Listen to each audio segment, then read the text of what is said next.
Good evening, ladies and gentlemen, and thank you for coming to Overview and Scrutiny. I think we're live now. For the benefit of those watching on our YouTube channel, members of the committee are present in the chamber, and these members will be voting on proposals this evening.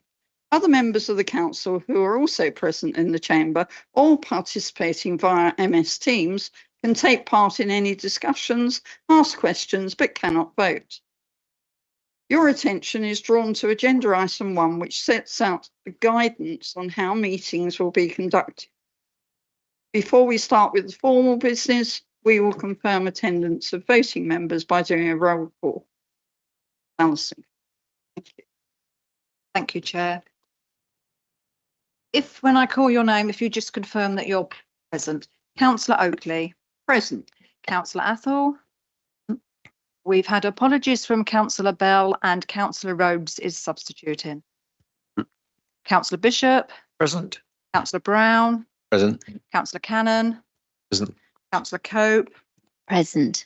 We've had apologies from Councillor Davis and Councillor Lark is substituting. Present. Councillor Hickmott.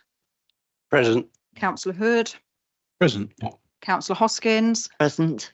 Councillor Hudson. Present. Councillor King. Present. Councillor Mehmet. Here. Councillor Palmer. Present. Councillor Thornywell. Present. Councillor Williams. Present. Thank you. I can confirm, Chair, you have 17 voting members of the committee present. Thank you. Shall I ask members of the officers to introduce themselves, starting from my right? Perhaps Paul can start. Thank you. Good evening, Paul Worden, Chief Financial Services Officer. I'm Sharon Shelton, the Director of Finance and Transformation. Good evening, Jill Fox, Policy, Scrutiny and Communities Manager. Good evening, Damien Roberts, Chief Executive. Alison Paris, Principal Democratic Services Officer. Good evening, everyone. Jeremy Whittaker. I'm the Strategic Economic Regeneration Manager. Good evening, Amanda Riley, Principal Accountant. Good evening, Donna Riley, Principal Accountant.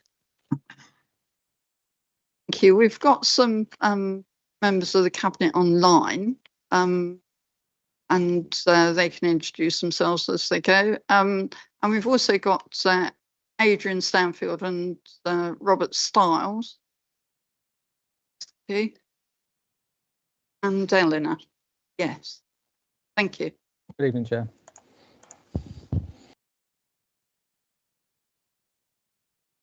Good evening, Chair. Robert Stiles, Director of Street Scene, Leisure and Technical Services. Good evening, members. Eleanor Hoyle, Director of Planning, Housing and Environmental Health. Good evening, Chair. I'm Director of Central Services. Thank you, Adrian. Okay, I think that's the officers done. We've done apologies with the roll call and the notification of substitute members. Are there any declarations of interest in the room? There are none. Okay, minutes, item 5. The minutes attached at pages 13 to 18 of the meeting held on the 14th of November 2024 can I ask you to confirm them as a correct record, please? Thank you. Already signed those. And I don't think it was on your meeting agenda, but have there been any executive decisions called in? No, there haven't been. Thank you. That was 5A. 5B, I've got some annual review of call-ins, and so I'm going to read something that I've quickly written.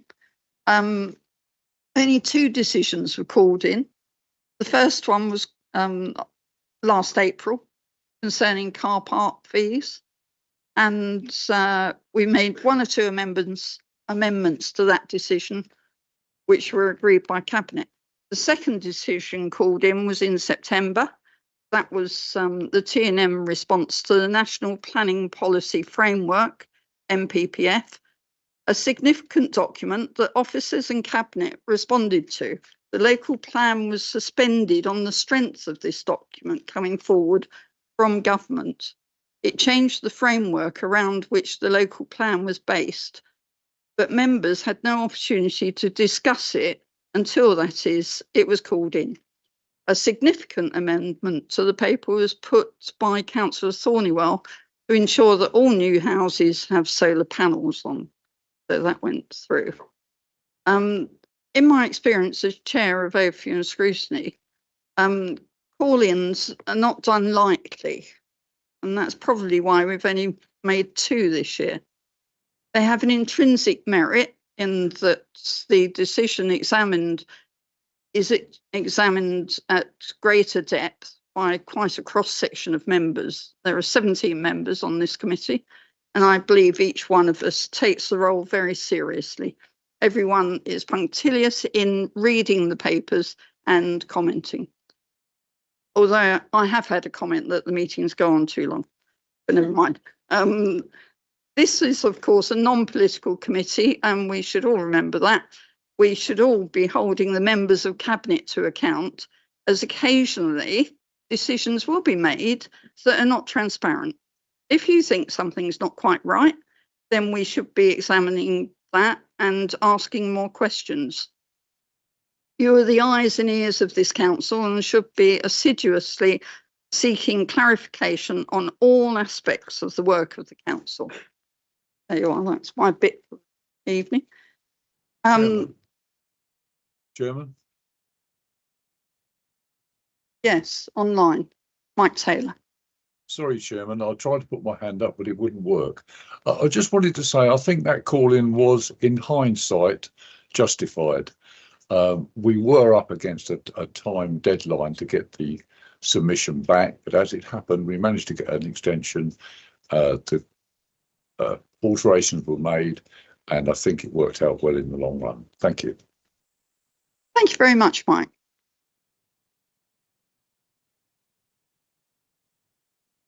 On your agendas, you've got update on English devolution white paper.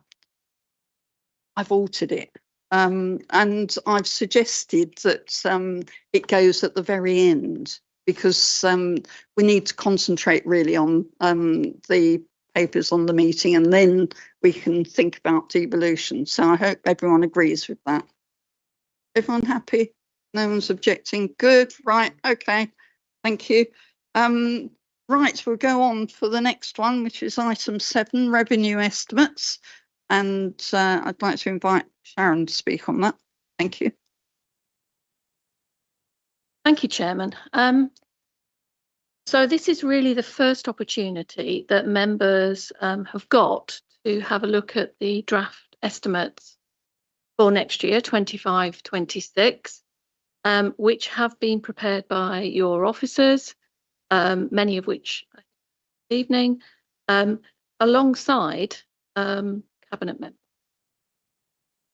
So the next stop for these estimates, once you've had a look at them, will be the Budget Cabinet meeting on the 11th of February, when Cabinet will take on board anything that you have to say, as well as the recommendations that were made, or the decisions actually that were made by GP committee last evening. So what I would say is you have got a lot of officers here tonight. You've got 3 directors online, and you've got Dave and I here, and my accountancy team. So this is really your opportunity to ask questions about those estimates. It's your best chance to be able to do that. So please do take that opportunity. So the first thing to say, of course, is that these estimates come forward in the context of a new government. And that new government has their own priorities and policies. They've got a stated commitment to reforming local government funding. And hanging over all of that, of course, is the issue that your chairman has just referred to the end of the meeting, which is the issue of devolution and reorganisation, which at the moment is a white paper. So I'm going to tackle that last one first, because it definitely is the big elephant in the room. And I think the first thing to say is it is a white paper at the moment. It isn't a bill. And as I've said in the report under the risk section, given that it is a white paper, there is still some uncertainty, although I suspect that uncertainty will sort itself out in the not too distant future. Our financial plans need to continue as normal for now, because we have a duty collectively as officers and members to make sure that the council looks after its financial affairs properly, prudently and efficiently for the benefit of the public. So until someone tells us anything different, that's how we need to prepare ourselves. Could be different next year, but for now that's what we need to do. Okay, so obviously the level of government funding we get is a very important aspect of pulling our budget together. In terms of the funding for 25-26, because the incoming government really hasn't had enough time to review allocations from the past in any depth, the provisional settlement we got just before Christmas was pretty much similar to what we've had before. And the table, I think it's on page 23, table 711, shows that we did actually lose about £500,000 in this particular settlement. But in fairness, we had anticipated that that would be the case.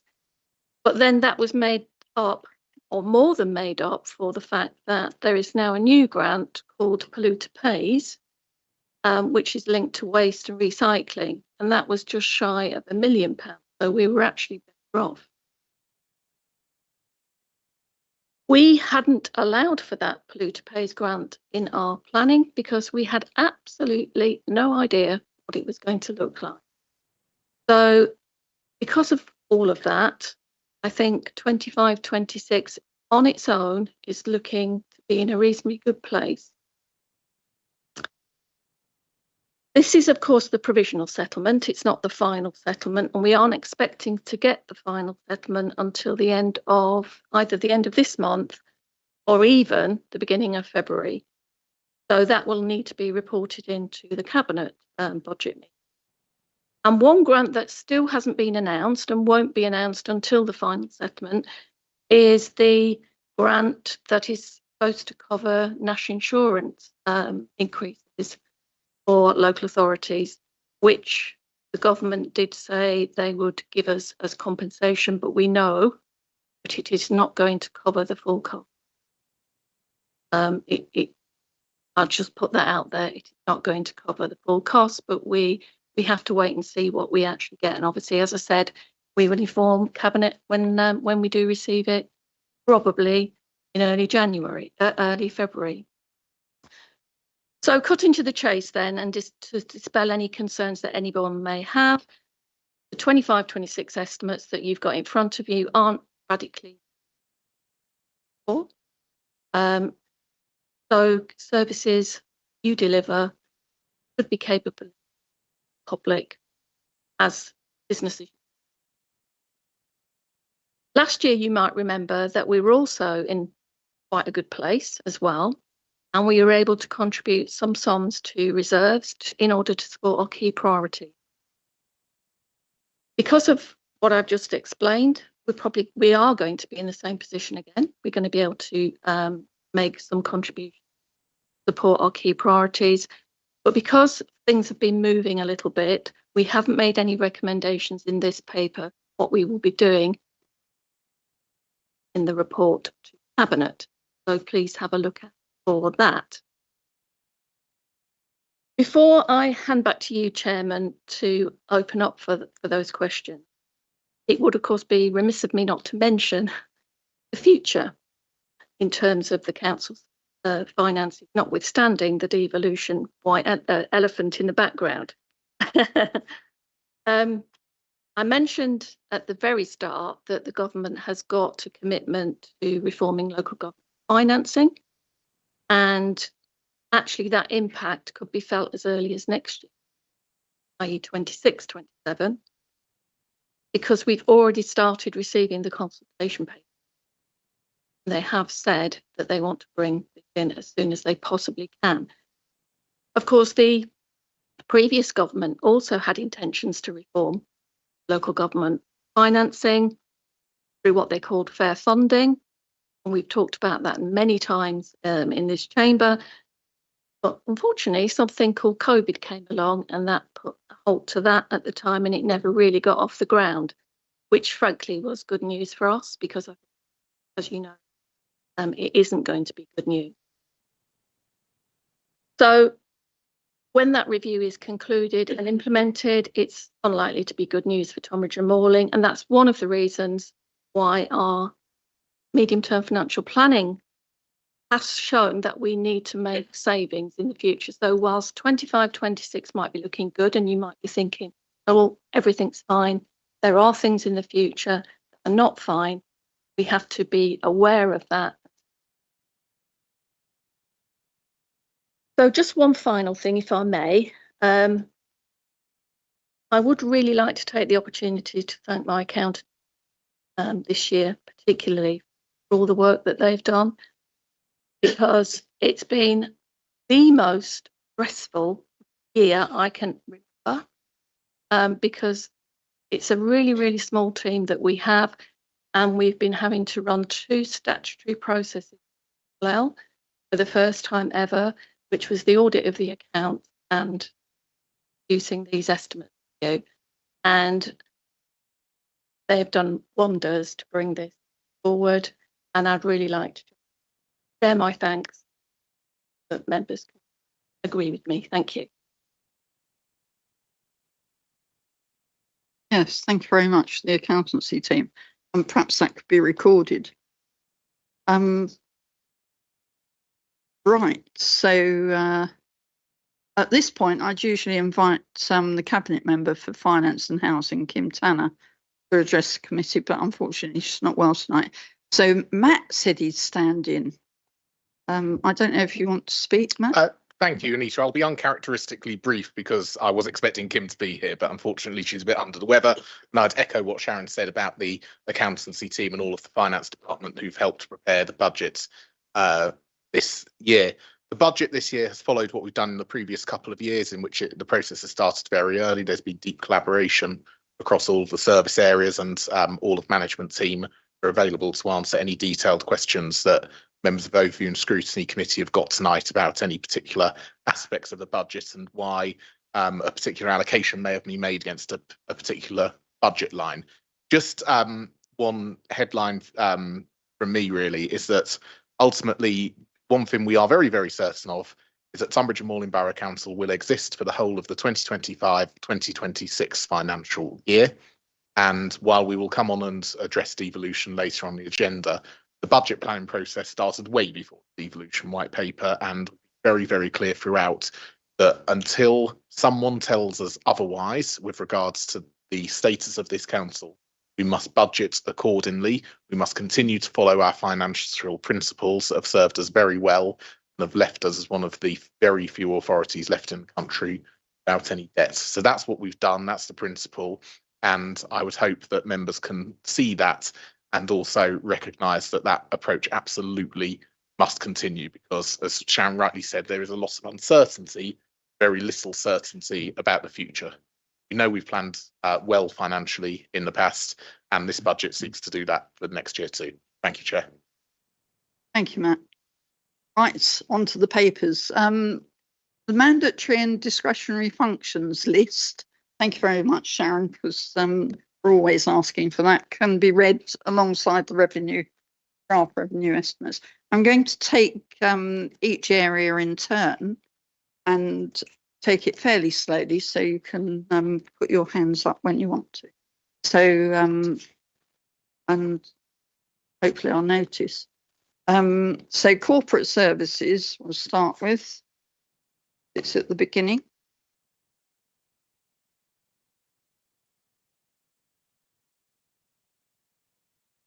Everyone got their tablets? Okay. The page number is CS1. It's Annex 1. And corporate services, and we've got the summary. Has anyone got any comments on that?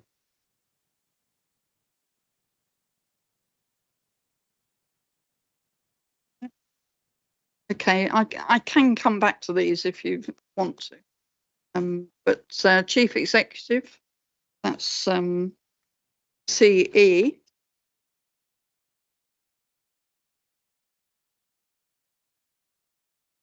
This could be quick, couldn't it? Right, I'll go on to central services. Tunbridge Castle, no one got anything to say about that? No.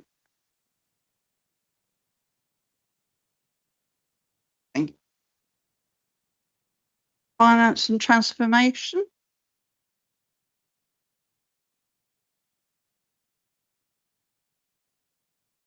I read all of these, you know. It's right. Housing and environmental health.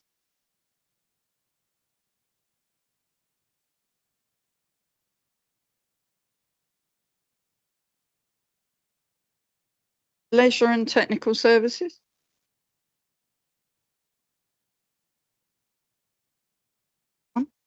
Right.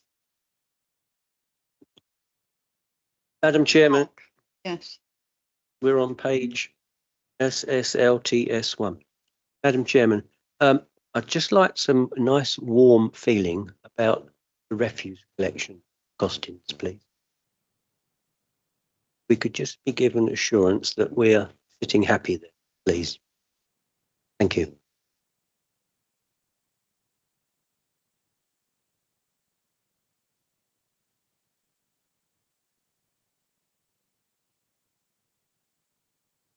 Oh, sorry. I'm talking to myself here. Right, Robert Stiles, would you like to answer? Yes, thank you very Greg? much, Chair. Yeah, I mean, Councillor Rhodes raises this contract, which is, you know, a massive contract for the council. We are extremely pleased at the moment with our performance on this, and I think that's reflected in the revised approach that Jeremy has brought to the key performance indicators, which will be coming to various meetings of your scrutiny committees in due course. We are actually at the point now where we've got to start to look at the recommissioning of those services and look at the approach we want to adopt in the future. And there will be a report coming to the community's scrutiny select committee in January.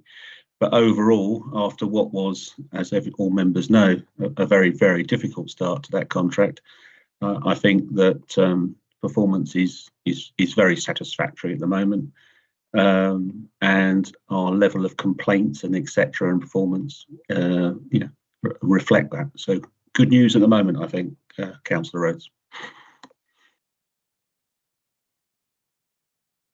Martin Coffin. Thank you, Chairman. Yes, just to add the warmth feeling, I suppose, if that's the question mark. The contract's working extremely well at the moment. I hope that's not famous last words, but the level of complaints, as Robert says, are very low. The level of collection is very high. There might be a question mark slightly over the recycling rate, but that's undergoing some a little bit of work to get more people engaged. All in all, very, very pleased with the contract as it stands. Thank you. Thank you, Mark Hood. Thank you very much. I'd like to ask a question about the DEFRA, the polluter pays funding, which obviously that's amazing. It's an amazing amount of money to fall into our laps. We knew that something was coming, but nothing of that magnitude. Is there any kind of ring fencing for what that funding can be put towards? Does that have to be used in association with waste? I know we're going to see a massive increase in the cost of the waste contract, which is coming up. But is it up to us to spend that as we wish, or does that have to be spent on that? And we know that other councils in Kent have lost the recycling credits, which Kent County Council give us, and that's £628,000, which is an enormous amount. Does this money make it less likely that we'll get that money from Kent County Council in future? And previously we've spoken about the money that comes in from car parking has to be used for environmental waste and highways issues. And obviously we don't. So when I've asked the question previously, we don't separate it out in a form that members can see. But I've been reassured that we could, if we had to justify it to an outside body, we could do that. However, I think it would be useful in future for whatever authority looks after this part of the world, that would be done, so that we can clearly see how that money is allocated, because it's still unclear to me how that's done. Thank you. Sharon first, and then Robert. Thank you. Yeah, so polluter pays. As far as I'm aware, that is not ring fenced. But if you look in the estimate papers themselves, we've actually shown the income coming in against the cost of services, so that it's kind of already taken into account. It's just improved our bottom line position, which otherwise would have been worse, if you get what my drift. In terms of KCC, I think I would probably agree with you that I think it was heading in the direction of it will be taken away anyway, but I think this may be the nail in the coffin for that. In terms of car parking, the question was about identifying how we're spending the surplus. Yeah, we haven't shown an account for that. There's a lot of work in doing that. We can do that if we have to. If in future that's something that members feel is desperately necessary, then we can do that. But at the moment, we simply haven't had the time, to be honest with you. But I know that it will be fine. Sharon. Robert. Yes, thank you, Chair. I think Sharon's answered all of the questions. I'd just like to say on the KCC payment, our very clear understanding is that our agreement is we will continue to receive that until the end of the 26-27 financial year, when the current contract comes to an end. So this is obviously for us a very positive position to receive both the payment from KCC and also the polluter pays, and that's reflected in the more positive position on the revenue estimates. But I think Sharon's picked up the other points. Thank you very much. Lee. Yes, thank you. I just can't get this question out of my head, I'm afraid. I'm sorry. I know that in other areas where we have leisure trusts that have taken on providing leisure services for other councils, you normally have to start with a fairly reasonable contract to get them to be interested in taking it on. But in other areas, Bromley, for example, quite close to us, they now pay a huge amount of money back to the council for the privilege of running their leisure services, six-figure amounts, practically 7. And they have to make that profit before, they have to make that as profit before anything else. And they have done it. They are doing it successfully every year. And I just wondered if there was any idea of us doing something quite different, particularly with, Larkfield Leisure Centre's had a lot of money spent on it. We're doing the same in Tunbridge potentially, the same in Poltwood. They're paying for the privilege of running that and still making money. And I just wondered, I look at it as a drain on our resources rather than an asset. And at this time of trying to maximise our assets, I wonder if that could be a change in approach. Thank you. I think, Robert, if you'd like to comment on that. Yes, thank you, Chair. Let me see if I can put my camera on. There we go. Yeah, I think, I mean, the agreement was set back with member approval back in 2013. There are many aspects in terms of how such contracts are set up relating to both the receipt of income and also various aspects of expenditure, which was looked at very carefully at the time in evaluation with other models that we could bring forward.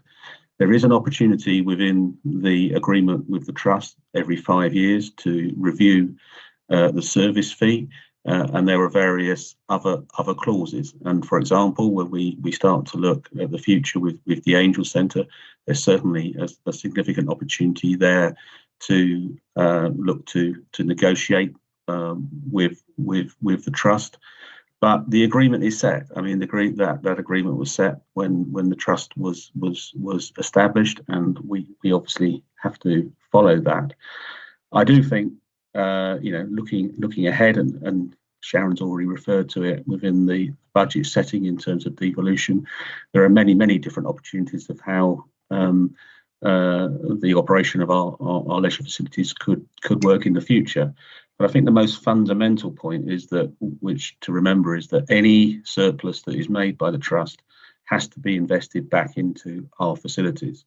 And we have seen a benefit of that in terms of various, for example, the over £1 million the trust invested in Larkfield Leisure Centre in terms of the dance studios, and they have recently contributed significantly to the health suite at Tunbridge Swimming Pool, and will do to other schemes that were in the business plan approved by members.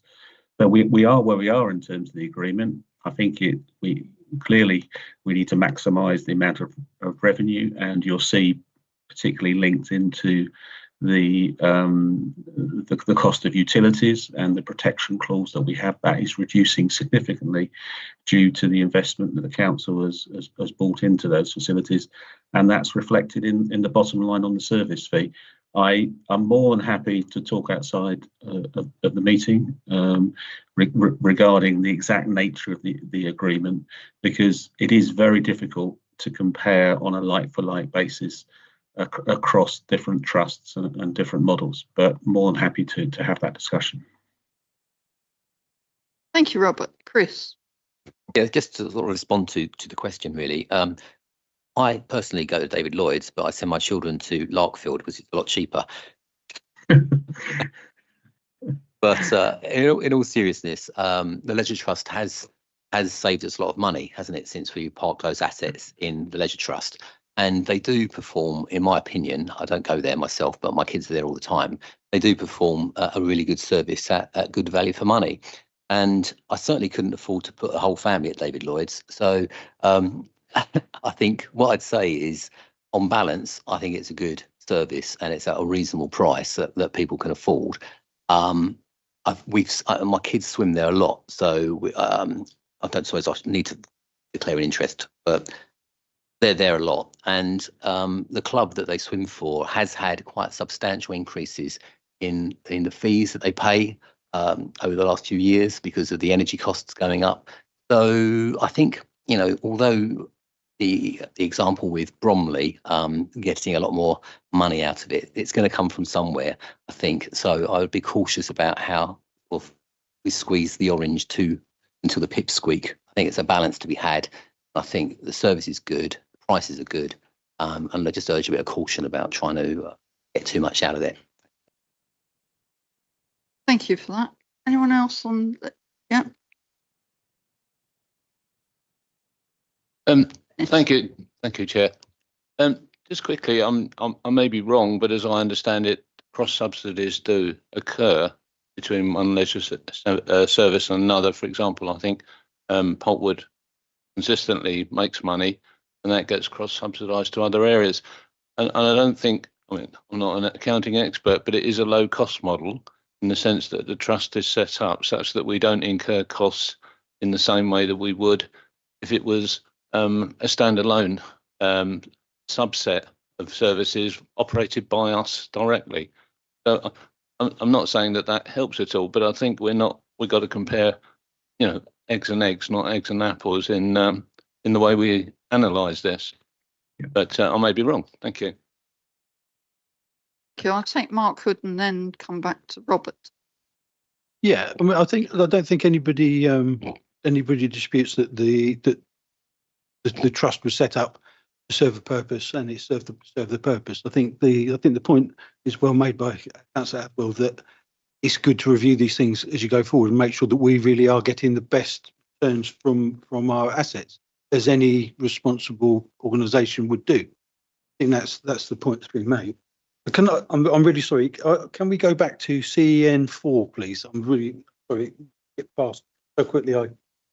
There's a line there, antisocial behaviour enforcement, and obviously that was funded by a grant, and we were able to put a team of people out there, and that's been discontinued. I just wondered. We've got the cabinet member here. Is he content that has served its purpose, and we've got great value for money, and that obviously we can't afford to be financing non-mandatory services, and that was something that was brought in because of a grant. Be interested to hear his opinion on that. Thank you. Robert, did you want to come back on what was previously said about leisure centres? Thank you, Chairman. No, I don't think so. I think the points being made by the other members is right, and we do maximise every opportunity we can, working closely with the trust. But we do have, a set agreement, and that is something that, as I say, will be reviewed next time in a couple of years or so.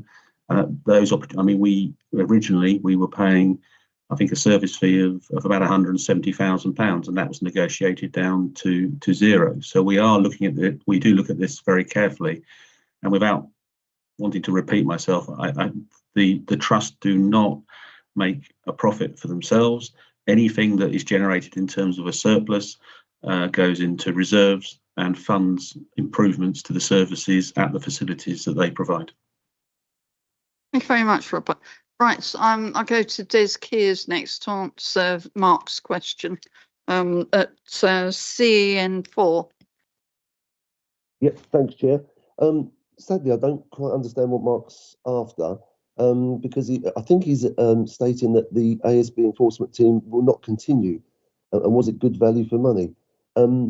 It will continue. The money is found for the next year, and in fact, we've engaged with parish councils who are some are contributing already to it, and others we're still in negotiation with. So as far as I'm concerned, the antisocial behaviour enforcement team will continue starting in either April or May for a 6-month period at the high peak times of antisocial behaviour, and we will continue to drive down crime and antisocial behaviour, working in partnership with Kent Police as a consequence. But perhaps, Mark, you can just sort of like confirm what you're asking, if I've got the right end of the stick there. Mark, did you? Yeah, thank you. My comedy microphone kicked in then. My question. I raised the question, the inquiry, because there's no line for it. So I was surprised that there wasn't a line for it. So if there's an oversight, and actually there should be a figure in there in that column, then that answers my question. But there isn't at the moment. Thank you. Matt Bolton, I think, has the answer. Yeah, so at the moment, those of you who are parish councillors may have seen at your parish meetings that Des wrote to each parish council a few weeks ago and asked whether parishes would like to make a contribution towards the costs of the antisocial behaviour enforcement team for the forthcoming financial year. Because one thing that we learned over the course of last year was that actually parishes were very keen to have a lot of direct engagement with the team, and that was very successful, and they did build up a really good rapport across many areas. So consequently, we thought it would be a really good opportunity for some collaboration between borough and parish councils, and I'm pleased that we've had a good response so far. If I could perhaps just interject here to a plea to anyone who's a parish councillor or has got parish councils in their wards and hasn't responded yet, please do as quickly as possible. That explains the answer to the question, because actually what we'll do, and it will be on the agenda for the next cabinet meeting in February, or the one after is in March, is just firm up how that's going to be funded. While we wait for responses from the parish councils, we can then just finalise the funding envelope for the team. The next question is going to be, well, what about Tunbridge without a parish council? And I perhaps can answer that now, which is basically to say we will ensure that residents in Tunbridge get a gold-plated service from the antisocial behaviour enforcement team by funding it ourselves. And I think we could say this would be a nice gift from the parish areas to Tunbridge to recognise that the work that it's done. Thank you. I'll take Rob Cannon next. Sorry, Chair, if Mark wants to come back on that, he can before me, because this is a different subject I want to talk about. Okay, do come back, Mark. Thank you very much, Councillor Cannon.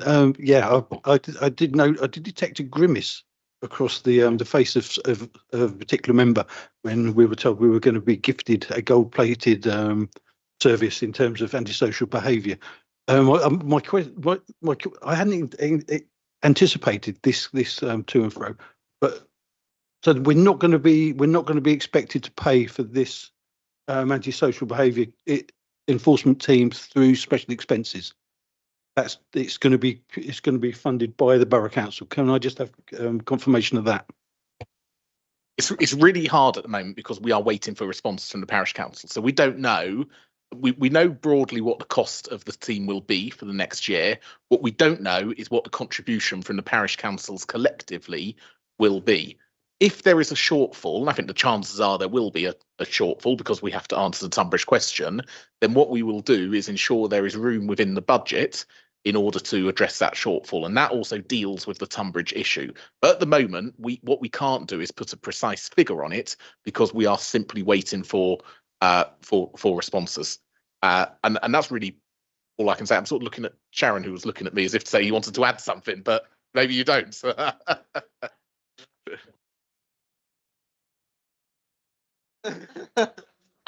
All I was going to say was special expenses very complicated anyway.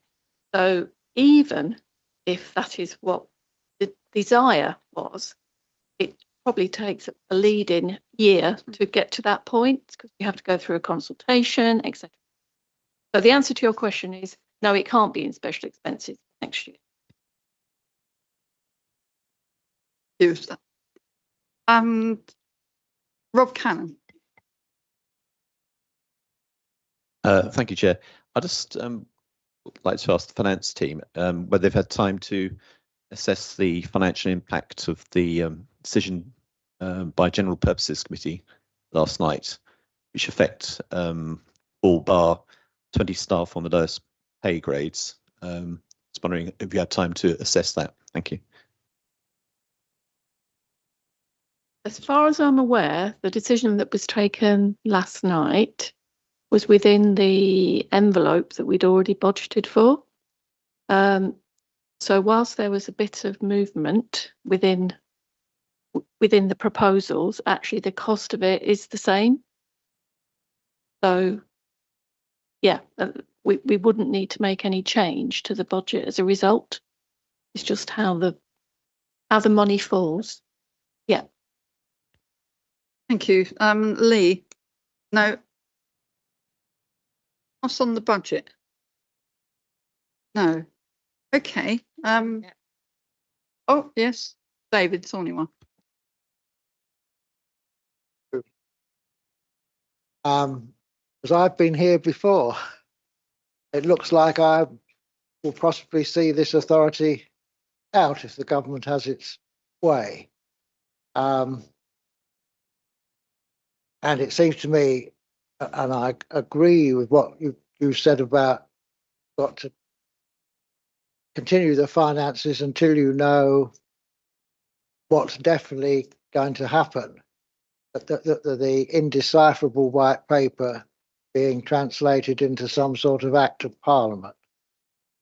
However, what I would say, flag it up now, is that if this authority is going out of being, then I think if there are projects in these papers and in next year's papers that need to be done, we need to get on with them and get them committed, not only in the budget, but with the resources of the council staff to make sure they're implemented, such as when we move into the next paper, if members want to renew the castle roof, you need to enter into a contract and get it signed, sealed and delivered before any change takes place. Thank you. Any other insights? Okay. Right, so I'm going to take the revenue estimates and propose that the draft revenue estimates attached to Annex 1 be endorsed for consideration by Cabinet. And is there a seconder for that? Lots of people. Lee.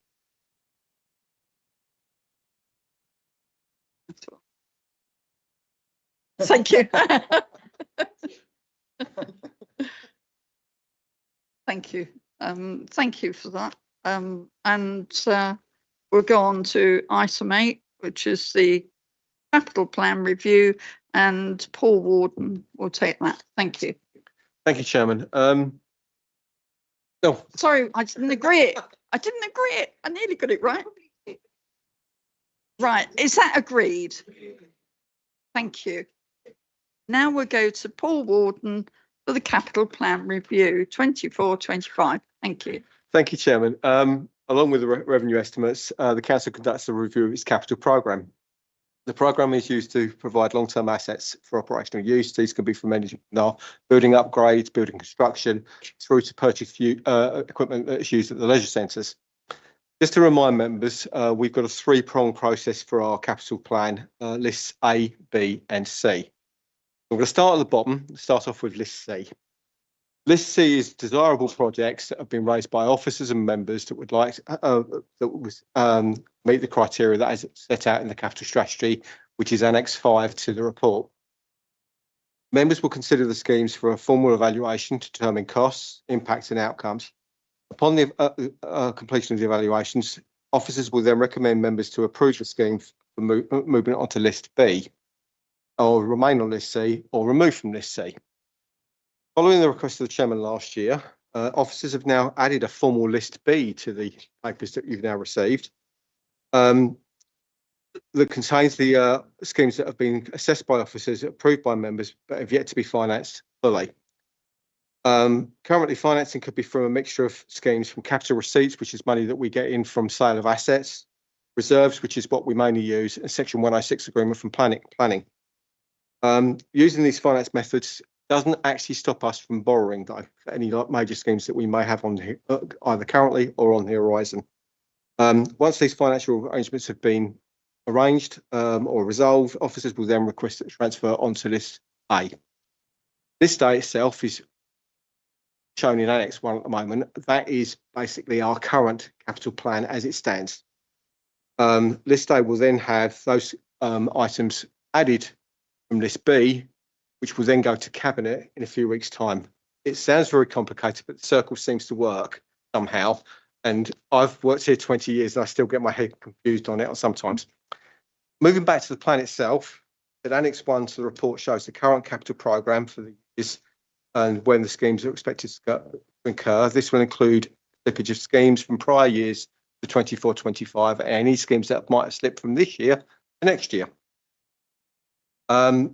Also included within the capital list A is the schemes approved during the financial year, as explained on paragraph 7.3 to 7.6 on page 43 of your agenda packs. I would like to draw members' attention to paragraph 7.6 on page 43, which refers to the roof at Tunbridge Castle. That's the Tunbridge Castle offices roof, I would hasten to add. The scheme itself was initially designed and put onto list A several years ago, and the estimate that was put forward was a very rough estimate of £70,000.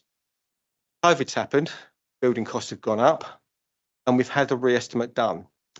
It's £260,000 now, and what we wanted to do was just bring members' attention to that, to say that we have put the estimate up to reflect current cost.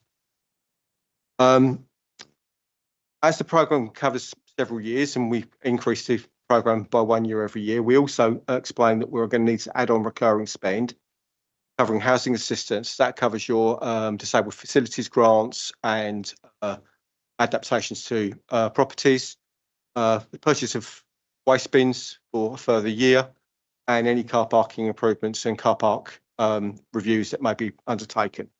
These are detailed at 7.8 on page 44. Then to build the remainder of the capital plan, members need to consider the proposals within List C, which is Annex 3 to the report and shown on table on page 46 of your agenda, which gives details of the schemes that have been recommended for evaluation. Of these schemes, 7 are shown in Annex 4 and on the table on page 47 of your agenda, which gives details of which are being recommended to be transferred onto List B for funding to be determined. Annex 2 and paragraph 11 on page 48 gives a full breakdown of the proposed schemes, provides details of how the funding will be used and how the projects will be financed, explained in paragraph 11.3. Of these 7 schemes, 3 of the schemes can be financed from the revenue reserve for capital schemes, which is our pot that we hold back for capital funds. Members will be aware we put aside £250,000 a year for new schemes. These 3 schemes total 153,000. If members were agreed to for the progression of these schemes to take place, it's suggested that the remainder of the funds that we have to be put aside to assist with the match funding that will be required for the decarbonisation project at Poltwood. Before I move on to the recommendations, I'd like to bring to members' attention that the issues raised at paragraph 12 concerning the use of Bridge House. Members approved this scheme a few weeks back, and we are entering into a lease. Confusingly, and these 2 ladies in front of me are dealing with this as we speak at the moment, there's a thing called IFRS 16, which is a wonderful international financial reporting standard that beats the life out of me on why we're doing it, but we have to do it. We have to show that we have Bridge House as an asset on our balance sheet. So when you get the final accounts at the end of the financial year, you'll see an extra asset on there, which will be in Bridge House. As it's a lease arrangement, it will be funded from revenue. It's coming out of the existing budgets that you've just approved, and we'll adjust accordingly once we've got the final details through. But I just wanted to bring members' attention to say that we're not putting it through the capital plan, but all of a sudden you'll see a very large hit on the balance sheet next year, and you'll say, well, where does that come from? Finally, officers are required to update the capital strategy every year, which is Annex 5, which is there for your consideration and approval. So the recommendations to Cabinet concerning the movement from List C to List B and List B to List A are contained in paragraph 3 on page 40 of your agenda, and I hope I can answer any questions that you may have. Thank you. Anna Cope. Thank you, Chair. And also, I just wanted to echo what Sharon said earlier. Thank you. I can see so much work has gone into this from your team, and it's really appreciated by us all. I just wanted to make a plea for on page CP 33 to move a List C scheme up, because it's the River Medway Riverside Environmental Improvements. This predates my involvement with the council as a plan. It's a really needed route from the industrial estate Cannon Lane, where there is Marks and Spencer's and various supermarkets along the riverside to the town. We have the money through developer contributions, and it's in desperate need of lighting as the first priority, and then the paving. And I would just really love to see, as Councillor Thornywell has said, like, let's get some action on this while TMBC is still here to act on it. It's becoming extremely urgent, and it would be great, as funds aren't an issue for this one, it's developer funds, whether we could perhaps get that moving up the list of schemes. Thank you.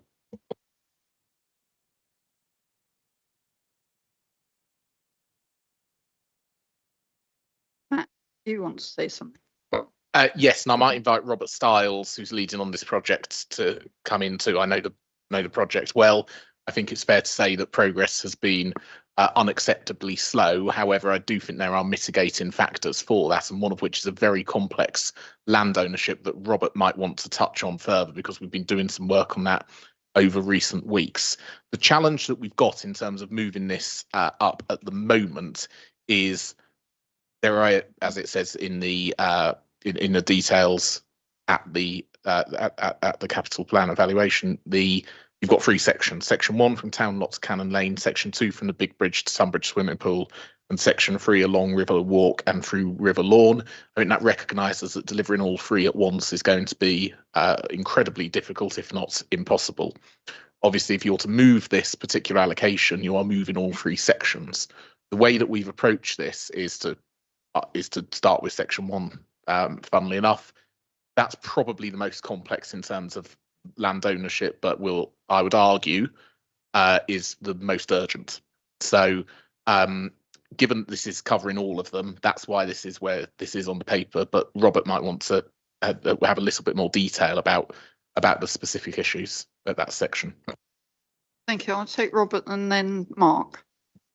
Yes, thank you, Chair. I mean, at the request of the leader, we have set up a group to look at this. I'm being assisted by Dean, who is our Tunbridge Town Centre Programme Manager. There are a lot of issues with the site. A lot of the land is unregistered. I mean, we've already written to landowners and others, and I think there are, difficulties. But we're very hopeful we can find a solution. In fact, I only walked it the other day, and it's very clear that the lighting is needed in that area. The only thing I would just want to correct is that we have got some developer contributions for this scheme, but we haven't got what we anticipate to be the full amount. But the next report in the agenda pack identifies our annual service delivery plan, and I think you'll see the commitment within that plan for this project to proceed. And there are some sorry, I don't like the word, but milestones, timescales, etc., to actually show when we would be reporting back. And I would like to put a report in the next couple of months back to members on the scheme to identify the issues and to look for some support in terms of appointment of support to look at the design of any such scheme. But I would just like to reassure members that this is being considered now as a very high priority, and we have allocated the appropriate resources towards it. Robert, Mark, or Anna perhaps might like to come back first. Thank you, Councillor Hood, for letting me just quickly chip in. When you're talking about the resources, are we talking about staffing resources to resolve it as well? Because I know that's been a problem in the past. I think, as Matt said, the section 1 is the priority in terms of when we're thinking about safety and people's usage of it. And I would love to know that once the land ownership issue is sorted out, that we are raring to go, because it's very difficult for people to use that path after dark. Women and girls do not feel safe down there. It's a real issue. Thank you. Through you, Chair, I totally agree with the comments that have been made. It's accepted that we do need to, how can I put this, crack on and progress the lighting. Yes, the staff resources, we've already set up an officer group involving staff from across a number of services, and we fully recognise that this is a priority scheme, and we will be reporting back to members shortly on the issues, but more importantly, how we hope to address those. Robert, Mark. Thank you very much, Chair.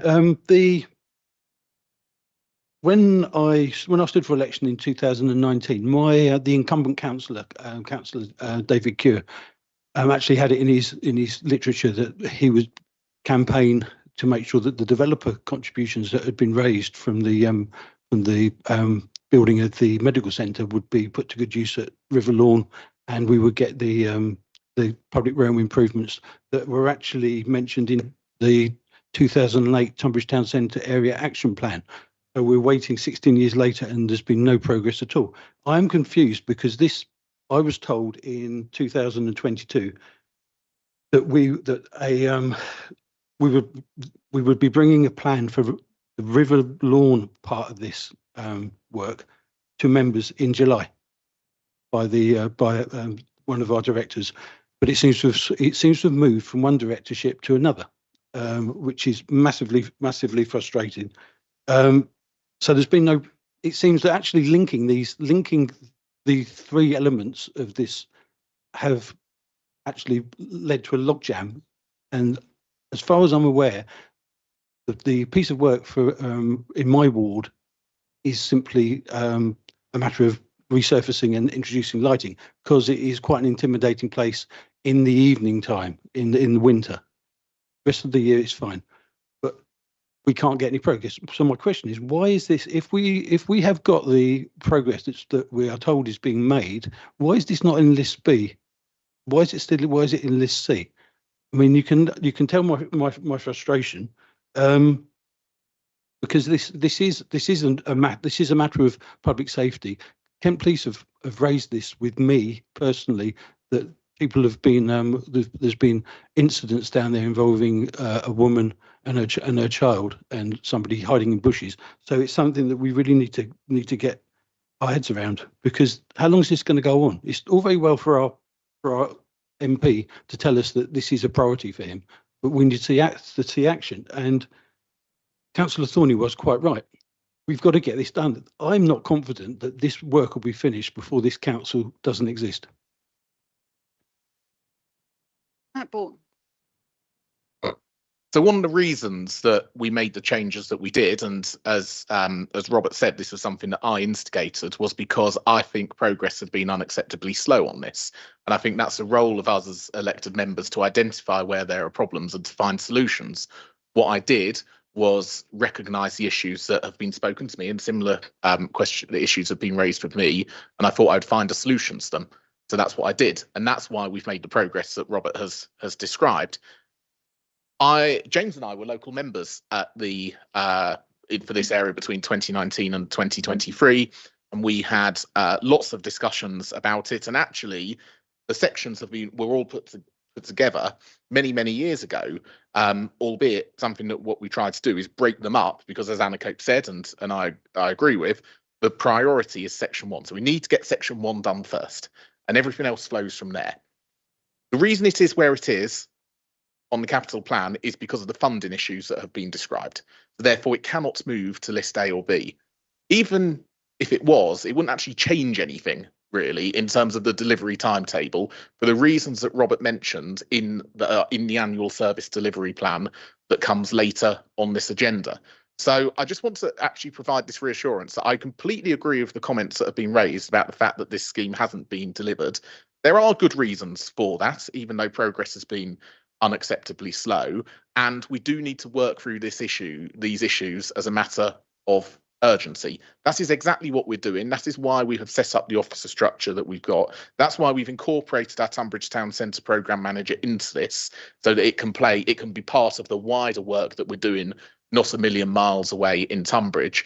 And I can give you my assurance that these lights will be delivered before this authority ceases to exist. And that is something that I'm absolutely determined to make happen, and I've tasked officers with doing. Thank you. Thank you for that. Perhaps we can have Robert again, and perhaps we could have a report back to the appropriate committee. Yes, thank you, Chair. That's almost as if we rehearsed it. We will be in the annual service delivery plan, which will be, as I say, the next report. You'll see two recommended milestones. One is to report back to the Finance and Property Select Committee in May, and then confirm recommendations from that and the way forward in terms of to the September meeting of Cabinet. So I'm very hopeful that in the next few months we will have a fully designed scheme. We will have some solutions to the land ownership issues, and we will reflect the money that's required over and above the developer contributions that we have, and adjust the capital plan accordingly. What we don't have at the moment is a fully designed scheme and an agreed way forward. But I cannot reflect enough how much effort will be put into this to find a resolution to the matter, which I think all members agree is something that needs to be progressed now in terms of public safety in that area. Thank you, Robert. Do you think we could agree that you keep local members informed of progress, before the May report goes to finance and property, and keep them on board with what you're doing. Yeah, through you, Chairman, I'm more than happy in liaison with the Cabinet member to provide a briefing in advance of that and keep them updated in terms of where we are. They are structured. It's a formal officer group meeting. There are minutes of that meeting. And as always, as you know, Chairman, I'm more than happy to discuss that with local members, of course. Thank you very much. Right, Anna and Mark, and then David. Thank you, Chair. This will be really quick. I suppose what I would just like is assurance that when we have the next meeting like this about the budget for next year, we won't be in the same position. Just like, when are we expecting it to happen? Thank you. Chair, if I could just very quickly. So one of the advantages, I know it's not the paper we're looking at now, but it's the next on the agenda, is it's in the service delivery plan. It's a very clear milestone you can hold the officers to account for. And then most importantly, everything in the service delivery plan comes back here every quarter for you to go through, and we will highlight where progress has happened and in those areas where it hasn't. And I think, as Robert has already described, this is seen as a priority, and therefore you will have the opportunity at every stage to check progress and challenge if you feel that progress isn't quick enough. Thank you, Mark. Are you reassured by that? I am reassured that we are putting measures in place that we can monitor this, because currently we have got a deficit in terms of being able to follow up where developer contributions have been collected and how they're being allocated and how they're being spent. We find it very difficult to track that as Tunbridge members, because we don't have the same mechanism that people in parishes would have. Well, I've followed this up with officers relentlessly over the years, and what confuses me is, why am I told in May, on June the 15th, 2022, that the work is nearing the point where it can be discussed by members, and we're going to be bringing it to members in July, and yet here we are. I understand that there may be issues at the other end with this, but the developer contributions have been collected. They have been assembled. They are sitting, waiting to be spent. What is the logjam at the other end? I think I've had the assurance from Robert that he will keep you informed of progress, and we've got the next item on the agenda where you can talk to us about it. David. Yes, I'd just like to raise the Laban Lakes Country Park resurfacing access roads and paths on page 8. I attended the users group at the Country Park recently. I'm pleased to say the Leisure Trust have continued to hold those, and people were raising there, particularly that the footpath around what's called the Ocean Lake. And the officers of the trust were saying they are waiting to hear from the borough council. And it's a similar issue I've noticed on planning decisions in Area 3, that monies have been obtained for contributions to works at Laban Lakes Country Park. So could I ask precisely where this stands? Perhaps local members could be kept informed of progress, please. Robert. Thank you, Chair. Oh, yes, sorry. Thank you, Chair. I keep having a problem with my camera. I do apologise.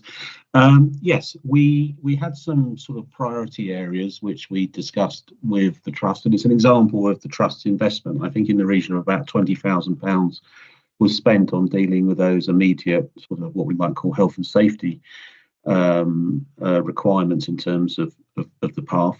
We need to do a full evaluation of those path works. We did a massive amount of work a few years ago in terms of improving.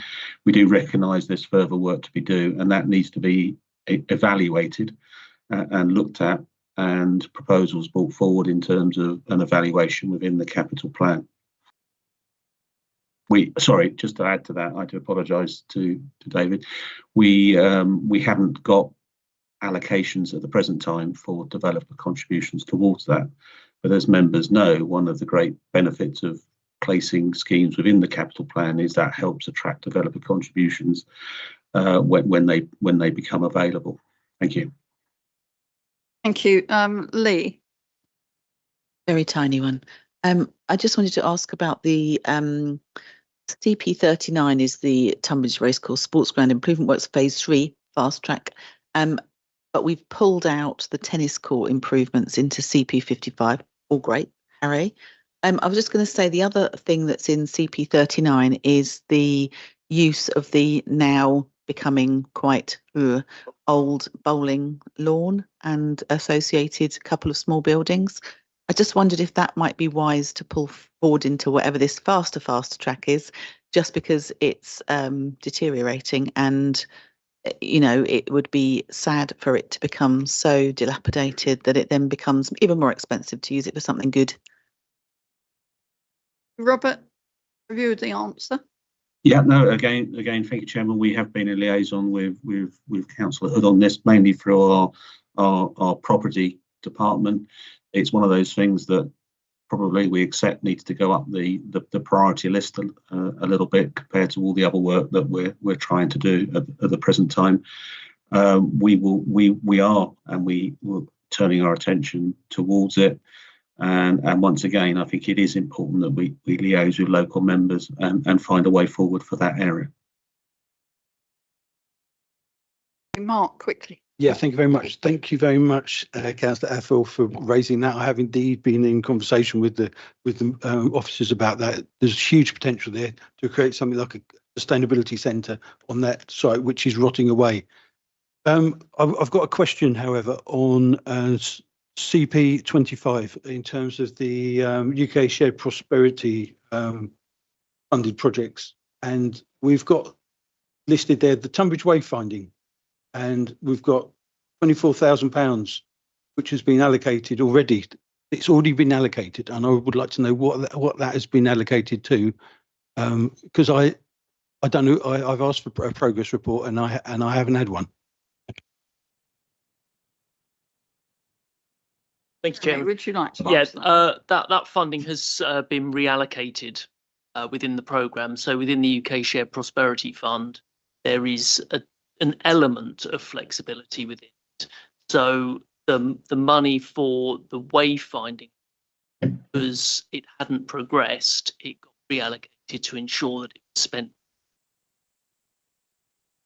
or sent back to government. So it's got it. I can't remember off the top of my head exactly what it went into, but it went into other UKSBF funded capital projects to cover additional costs that they. So it's, in terms of the programme approach, it's sort of balanced. Can I have detail back. about that, because discussions that are going on about Tunbridge Town Centre at the moment with wayfaring is coming up as a topic, and if we had money for this that hasn't been allocated for that purpose, it's worrying. Matt Borton. Yeah, on Tunbridge wayfinding, this was one where we were reliant, I think it's fair to say, Jeremy and Eleanor Hoyle know a bit about this too, on external partners delivering with us. That didn't always happen reliably. I think that'd be the best way of saying it, and therefore it compromised the ability for us to utilise the funding within the envelope that was required.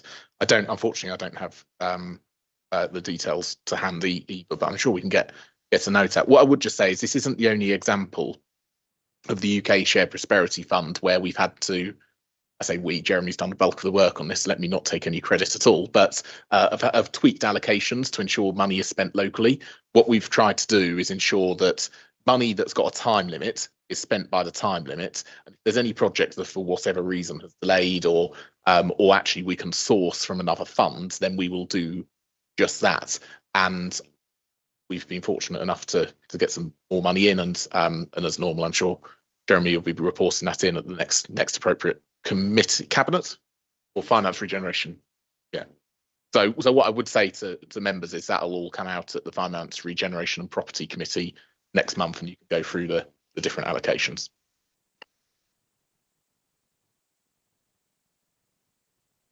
It hasn't been, sorry, it hasn't, the entry's wrong, isn't it? It's correct in as much it's under the UK Shared Prosperity Fund, but it's actually not been spent on Tunbridge wayfinding. So the entry will need amending, surely.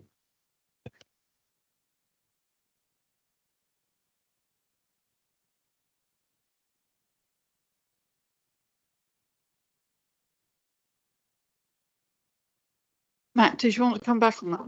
Yeah, that refers, or the £14,000 refers to prior year slippage. So in essence, that's all captured within that. But obviously, now we've got we've got a bit more certainty over the future of the UK Shared Prosperity Fund. The advantages between now and Cabinet and then full council, little things like this will be tidied up. I mean, it's a good spot, but obviously at the time these papers were prepared, I think were before we got the next round. And Paul's nodding, so that's correct. Yeah. Paul. I was just going to say we had to draw a line in the sand at some stage when we were preparing these estimates. So we'll make the necessary adjustments for the final recommendation that goes forward to Cabinet. Thank you. Comments on the capital plan? No, we'll turn to the rather complicated recommendations.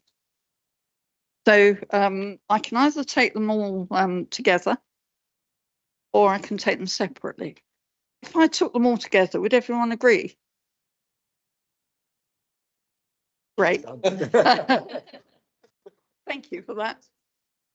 But I need a seconder. Okay, Mark Hood. Thank you. Thank you very much.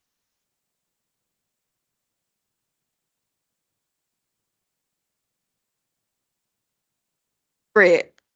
Thank you. Agreed. Thank you.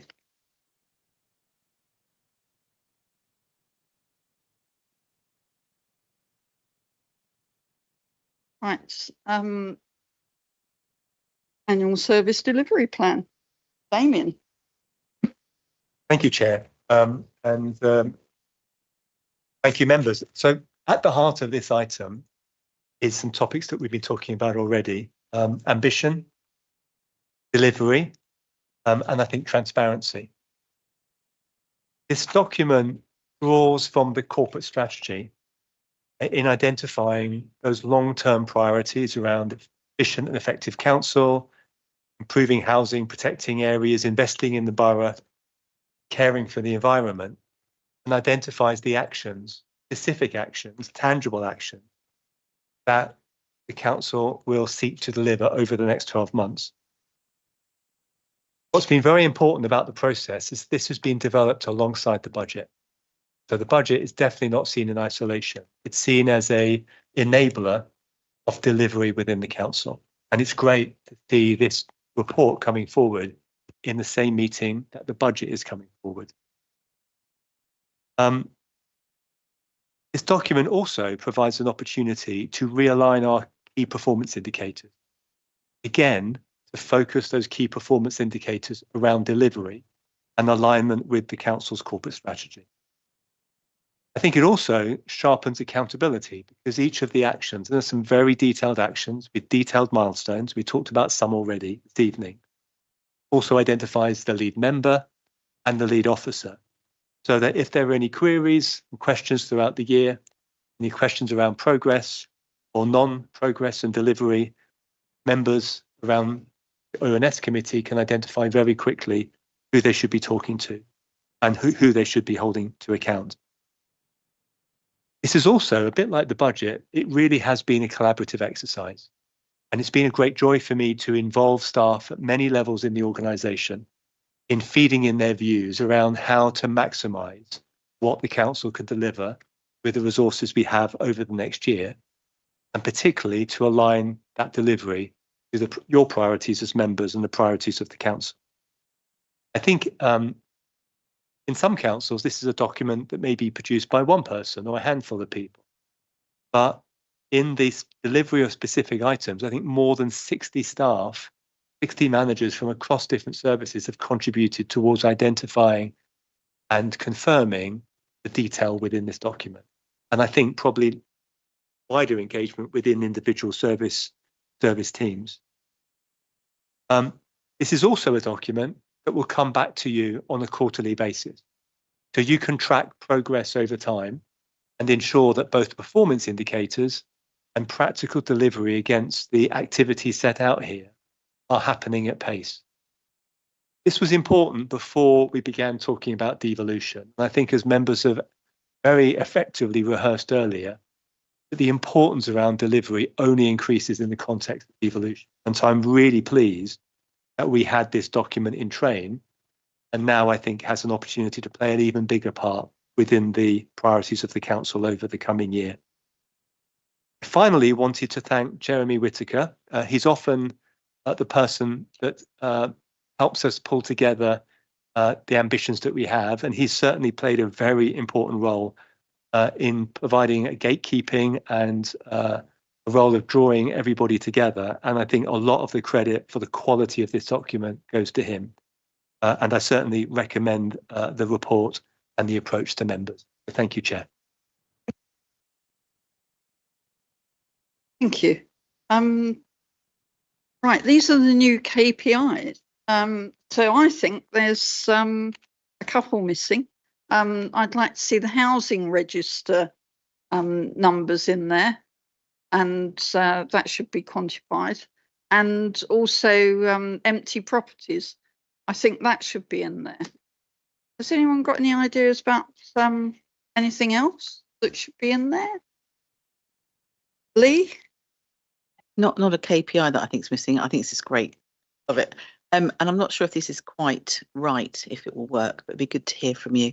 I wondered, obviously this is going to come back quarterly to ONS, but is it worth having another little column to show which select committee might come to, just to have absolute clarity, because it's not quite a one-to-one between the cabinet member and select committee. So if these things are coming to another committee for discussion and approval, it would be great to see that here, because I just think the timing sometimes can be a bit weird. We could have another ONS and then it's still going to a different committee in another week's time. I don't know if it's quite one-to-one, but if possible. Thank you, Chair, and thank you, Councillor, as well. One of the things that we were certainly wanting to introduce this year is to focus the KPIs, the key performance indicators, and those activities around the scrutiny provided by ONS, but definitely not to leave out the select committee. So the model that we will be approaching this year is that the cabinet members will be reporting into the relevant select committee about their portfolio. They will use as one of the resources the relevant activities, KPIs in this document. So that will be the route by which the scrutiny committee feed into this process. But the primary role for testing and challenging progress will be overview and scrutiny. So perfect. But that does mean you can attribute each thing to one of the select committees. Okay. And apologies, yes, we will certainly have a look at that. We haven't done that already. I don't know how straightforward it will be, but we'll certainly give that a go. Thank you. Thank you, Mark. Very much, Chair. Yeah, I absolutely agree with you about the necessity to have those additional KPIs.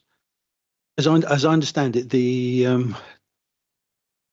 KPIs are not going to be, they are only going to be reported back to the Scrutiny Select Committees once a year. Is that still the case? And they're going to be presented by the cabinet member who's going to almost take ownership and present a report, like a state of the kind of state of the council kind of thing, a state of their fiefdom within the council. I just wanted, I noticed comments from the auditors at the last audit committee. Have you run this past the auditors, the fact that the select committees are only going to be seeing this once a year? If I can help with question.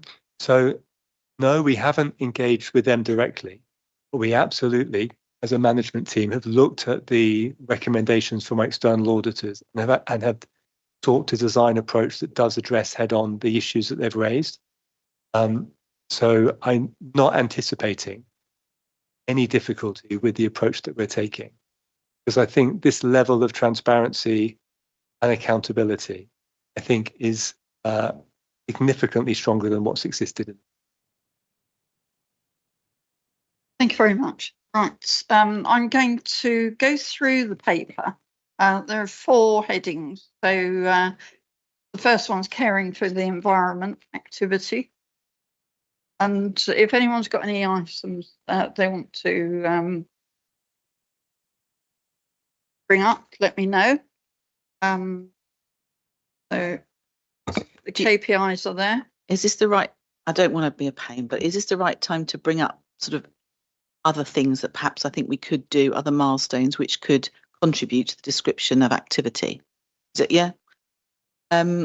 Just looking at 1.1 then, we're talking about electric vehicle charging in our car parks. Are we thinking about any on-street type charging, electric vehicle charging solutions for people that live in rows of houses with no, you know, front, what should we call it? Robert Stiles is right there. I think it's my night tonight, Chair. I think yes, we are, and that's something that's being led by Kent County Council, because obviously as the Highways Authority, they will link into that. What they want from us is our sort of full cooperation of local knowledge of the roads and where we think there may be priorities or otherwise. So we are assisting them, but that is a lead by KCC, which therefore is a little bit difficult to put in this sort of document because we haven't got such direct control over it. But again, I'm more than happy to update members on progress with that. Thank you, Robert. Okay, so perhaps I'll take it page by page. So that was page 71, 72, 74, no, 73, 74. I've got them upside down. Anyone? No. Moving on to the next one, which is improving housing and protecting areas activity. Anna. Thank you, Chair. On page 78, sorry if I've skipped a page there. It's so big that I've been sort of bookmarking this one ready. I was just wanted to query on the planning enforcement, number of planning enforcement cases left open more than 4 months, and that lower is better. 2024-25 is 70%. And then the target for 2025-26 is 75%. But shouldn't we have a target that is lower? Surely we'd be hoping to be better at it rather than a target to be worse. Thank you. Yeah, that is a good spot. We will look at that one, because I think that you're right, that does need changing. Thank you, Mark. Yeah, on page 73, we as has been alluded, as Damien alluded to earlier, the Riverside scheme is mentioned, but it's the section only between Townlock and Vale Road. So is it possible to have that amended so it's the entire scheme? So we can monitor the entire scheme, not just that section, please. But what do you think? Sorry, was that me, Chairman? I do apologize. Yes, it was. Well, I think that's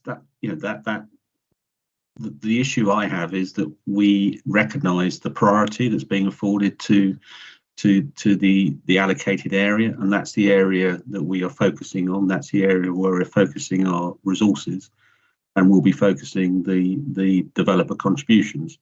That doesn't mean that liaison or work can't continue with other parts of that scheme, but it is very much a case of looking at where we're at, what is the priority, and that is why we are focusing on that particular site between Townlock and Vale Road. Thank you. Okay, I've got one at page 78. At the top, 5-year housing land supply. Wrong. It's not 337 or 357. It's 2.89 now. That's the up-to-date figure. So perhaps you do change. And does that take into account the latest planning policy guidance? So it's gone down because of the MPPF, according to James Bailey this morning.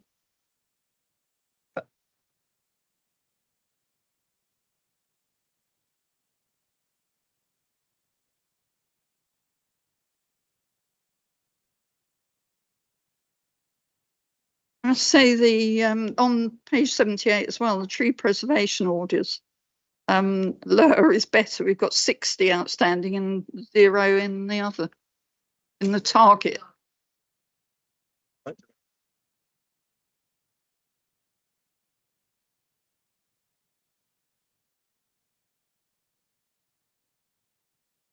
We'll go on to investing in our borough and local economy activity. Anyone got anything on that?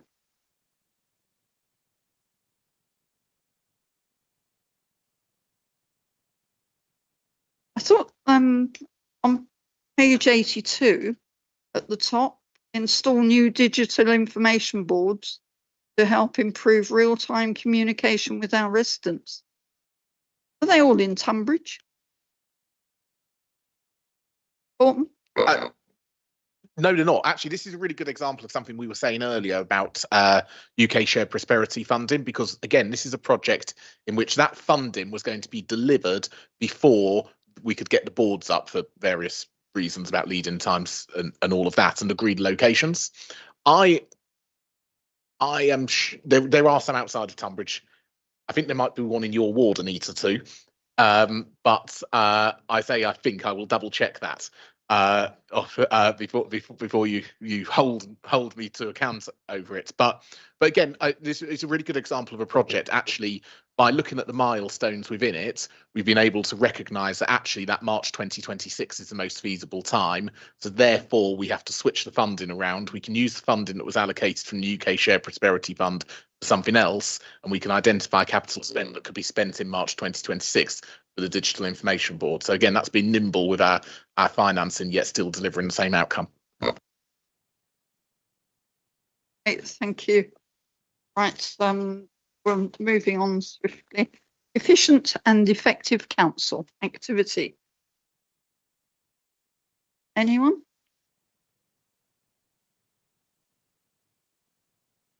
Councillor Hood. Going back to page 83, the support and the Environment Agency with the completion of the Lye expansion and Hildenbrook, and you know what? It's not really. That's kind of out of our hands, isn't it? We might have funded it, but the delivery we don't deliver it. That's entirely in the hands of the Environment Agency. I'm a little confused exactly how we can be held account for the delivery of a scheme that's totally in the hands of somebody else. KCC, the Environment Agency, and ourselves are funding it, but we don't control progress. Okay, Jeremy, have you an answer?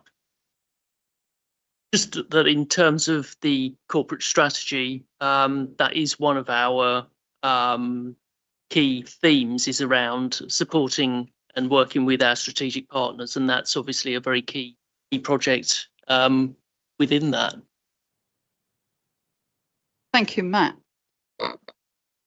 As a local authority, we can't do everything, but we can do as much as possible on our land. We can help part fund schemes, and we can generally help foster a really good community that enables us to deal with challenges like flooding. And I think this is a really good example of where the council has stepped out of just delivering statutory services, worked with the Environment Agency, Kent County Council and others to bring forward a very complex scheme that, let's not forget, required changes to national legislation in order to get done. This actually helps people living near the River Medway downstream of the Lye flood storage area. What we do know from our regular collaboration with the Environment Agency is that this particular project, which, yes, they are leading on the construction at the minute, but we have had situations in the past where they have had to engage us at very short notice, for example, if they need to change parts of the plans around planning permission, for example. So actually, we've got to think about, until it's actually finished, until the Environment Agency say, yes, this is project done, we must be on our toes in order to help our strategic partners. And given that context and given our role in terms of shaping the place and not actually being responsible for delivering every single project, I think it's really important that the annual service delivery plan gives a nod towards these sort of things, because otherwise we will start acting in a silo and we will not be the good partner to the private, to the other public sector partners, and to the third sector and the voluntary sector too, that we need to be an effective and efficient council. Thank you, Matt. Page 87, implement second homes premium. Sorry, Franny? No, it's just me being random, sorry. Franny. Sorry, on page 86, I noticed that 13.1 is the one place where the elephant in the room is actually explicitly mentioned. And it talks about inherent risks and uncertainty associated with this type of process. To me, one of the inherent risks is Tunbridge being left with no decision-making within its town whatsoever. It's going to be even further away from decision-making. And therefore, I wondered if it was possible to slip into the milestones bit something about looking into finding out about questioning Tunbridge residents about the possibility of a Tunbridge Town Council. And I understand that Maidstone and Tunbridge Wells, who are in a similar situation, or could be in a similar situation, are already taking some steps. Thank you, Matt. There's 2 points I'll raise, but before I do, this was written before the devolution white paper was published, and this was prepared in that context, and we must remember that. We will cover the Tunbridge issue about representation in the next item, as we will. So I'm not going to repeat anything that we will potentially come on to later. What I would just say on this particular part of the annual service delivery plan is that second part about formal programme management arrangements is incredibly important. Now, it says winter 2025, which obviously we're in at the moment, but as we'll come on to explain later, but certainly by the end of next week, we expect to hear a lot more in order to be able to put into that key milestone. Arising from this will be a number of different work streams, and one of those work streams will be looking at the relationship between areas with a town council, areas with a parish council, and currently unparished areas, in order to work out what the devolution white paper will mean for those communities going forward. The other thing that I would just reflect on too is that I think it is highly likely from my conversations sort of outside Tunbridge and Morlin, but within the local government sector, that the government will have to look at arrangements for creating parish councils again in terms of how we actually do it, because it is a complex process at the moment, and I would expect some, and I would very much hope and to get some government guidance around that. But I'm trying not to veer too much into the next item at this stage, and recognising that actually this is moving very, very quickly, and this particular report was written at a point in time. Thank you. Franny, did you want to come back and propose that there was something added to 13.1? Yes, I wish I was clever enough to know what words to suggest, though. I'm sure your colleague next to you might help. Which is why I used the rather ambiguous phrase of "could something be inserted?" Does anybody have any brilliant ideas? Matt, sorry, you want to come back? I'm not a member of the Overview and Scrutiny Committee, but perhaps the committee would accept my offer to help with answering Franny Hoskins' question. I think potentially what what it might want to do is where it says establish formal programme management arrangements to ensure the council is fully engaged in managing the preparation and transition process by winter 2025, to add on a few words afterwards, including which would say including looking at governance arrangements within the boundaries of Tunbridge and Morlin. And the reason I say that is because there are some problems outside of Tunbridge that might arise from local government reorganisation too, and I wouldn't want us to be limited to just looking at Tunbridge, and I'll explain why, because it would all depend on sort of on where boundaries are. So we must, and this is for the whole of the borough. Franny. Sorry, but I don't see why using the word Tunbridge stops us from looking at other areas in the future. It just ensures that the one major area that doesn't have a parish is noted. The government may have all sorts of wonderful intentions, they may, but if we don't let them know that we want that major hole in our area looked at, they won't look at it, will they? Because they need to know that we want it looked at. And as I say, I don't see that precludes looking at other things in the future. Anna. Thank you, Chair. I like Franny's idea of perhaps the idea of being proactive, involving the members of that particular community, and perhaps adding in words along the lines of, but obviously needing refinement, approaching communities with a current democratic deficit to consult with them on the best path forwards. If that's the sort of thing you were thinking of, Councillor Hoskins.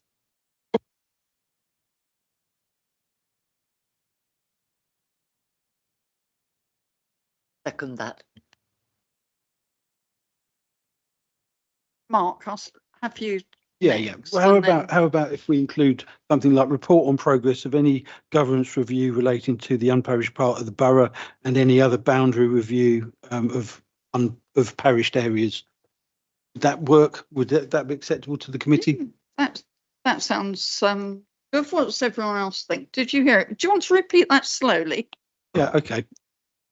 Report on progress of any governance review relating to the unparished part of the borough and any other boundary review of parished areas. Does everyone agree with that? It's fairly bland, isn't it? And, so that could go forward.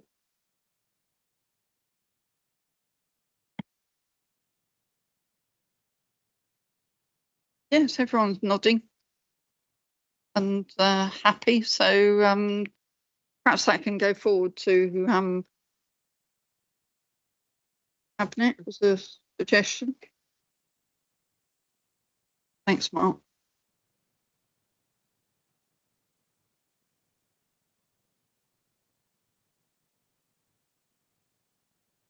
Can't find my knob. Right, there it is. Sorry, this is a quick question, hopefully, and a bit nitpicky. Can I just ask, when I look at CEN2, which is the corporate services estimates, it's got some lines in there that look like income coming from Tunbridge Castle and coming from events at Tunbridge Castle. And then when I look at the performance targets on page 84, the numbers seem not quite to correlate. Should they correlate? Shall I worry about it? Or can someone clever explain it to me after the meeting? I can't remember exactly what's included, but I have gone through this with the Tunbridge Castle manager. So I think probably either I can provide you with the information after this meeting, or what I will do when I'm reporting on each of these activities or the KPIs is there'll be some narrative there as well that will just explain what's included. Okay, thank you. Thank you. Right. I was speaking earlier about page 87, 13.7, and the second homes premium. It did occur to me that perhaps we could hold hold on to that money and use it for housing in some way. But perhaps that's for another committee, but hold that thought, won't you, for the next housing and planning. Oh, Sharon? Yes. It's just part of your overall council tax receipts, and the majority of it, I'm afraid, belong to us. It belongs to Kent County Council. At the moment. Thank you for pointing that out. We won't be doing that then. Right. Moving on, we've got page 88, 89, and on page 90, it's 1319. We've got contracts tendered in accordance with new Procurement Act by April 2025. Does anyone know why that is in there for that date and not before? Yeah, if you don't mind. So the new legislation around procurement was initially going to come into force earlier, and that implementation date was postponed. So the council has been focused on rolling out training, looking at policies and practice. And so my understanding is that that's why the April 2025 deadline is now focal point. I'd like to ask a follow-on question from that.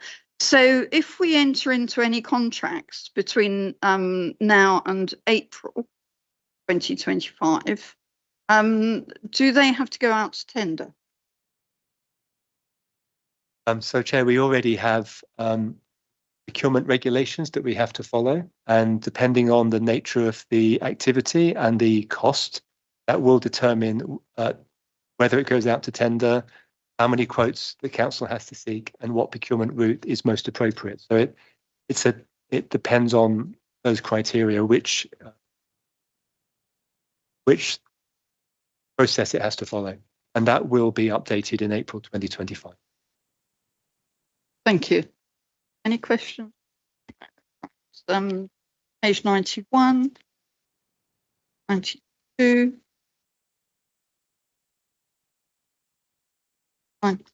Annie?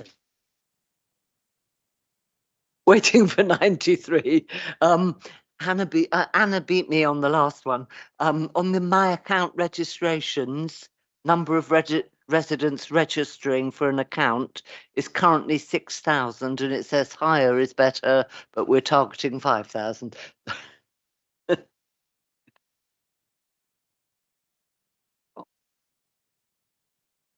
Yeah, well, brilliant.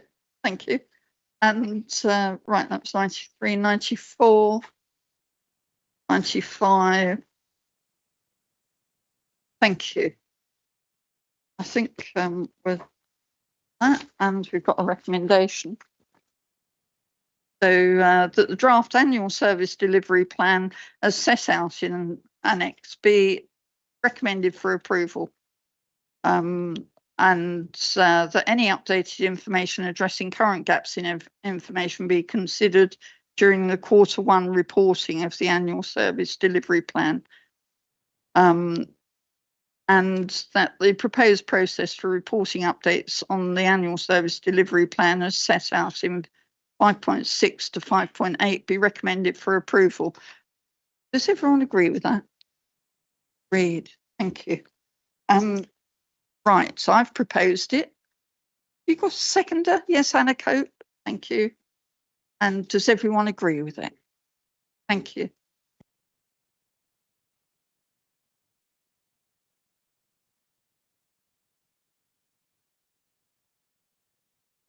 We're nearly at the devolution.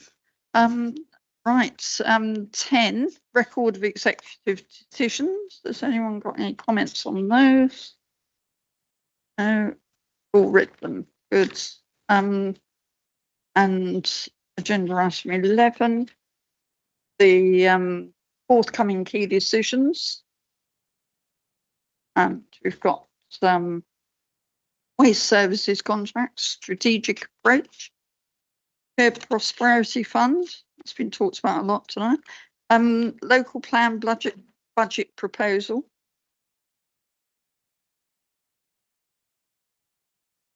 Right, so there's local development scheme, waste contract specification and procurement. That's coming up by the 1st of April. Seems like a big one. And right, we'll go on to the upcoming matters. This will be the work programme.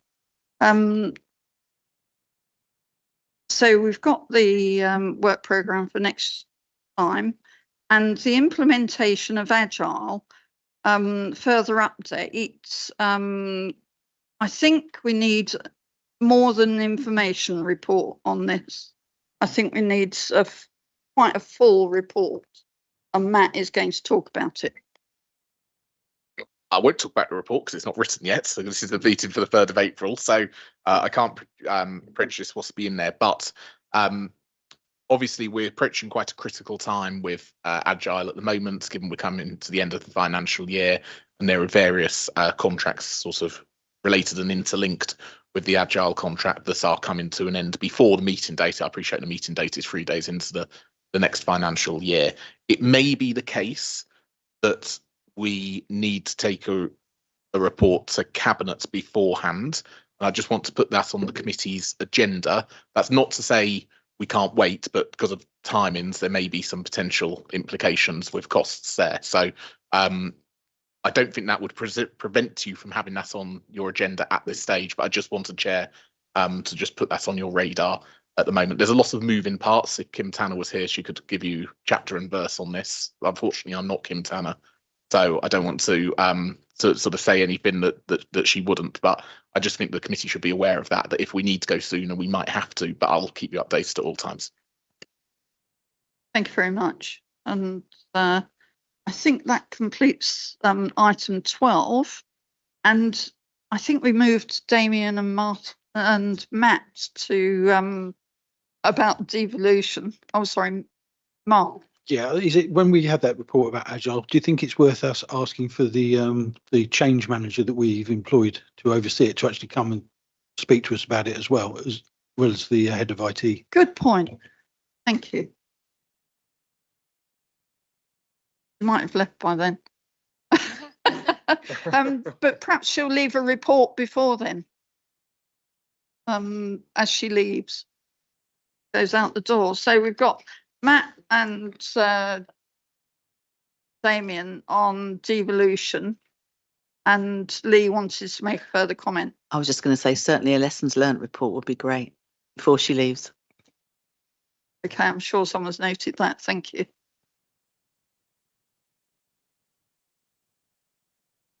Sorry, I've moved seats, but it's the same agenda item. We have asked our external auditors through the Kent Audit Partnership to start that work. There's an inception meeting next week to do it. So certainly by the 3rd of April, that should be in. Well, it should be complete, shouldn't it? Yeah.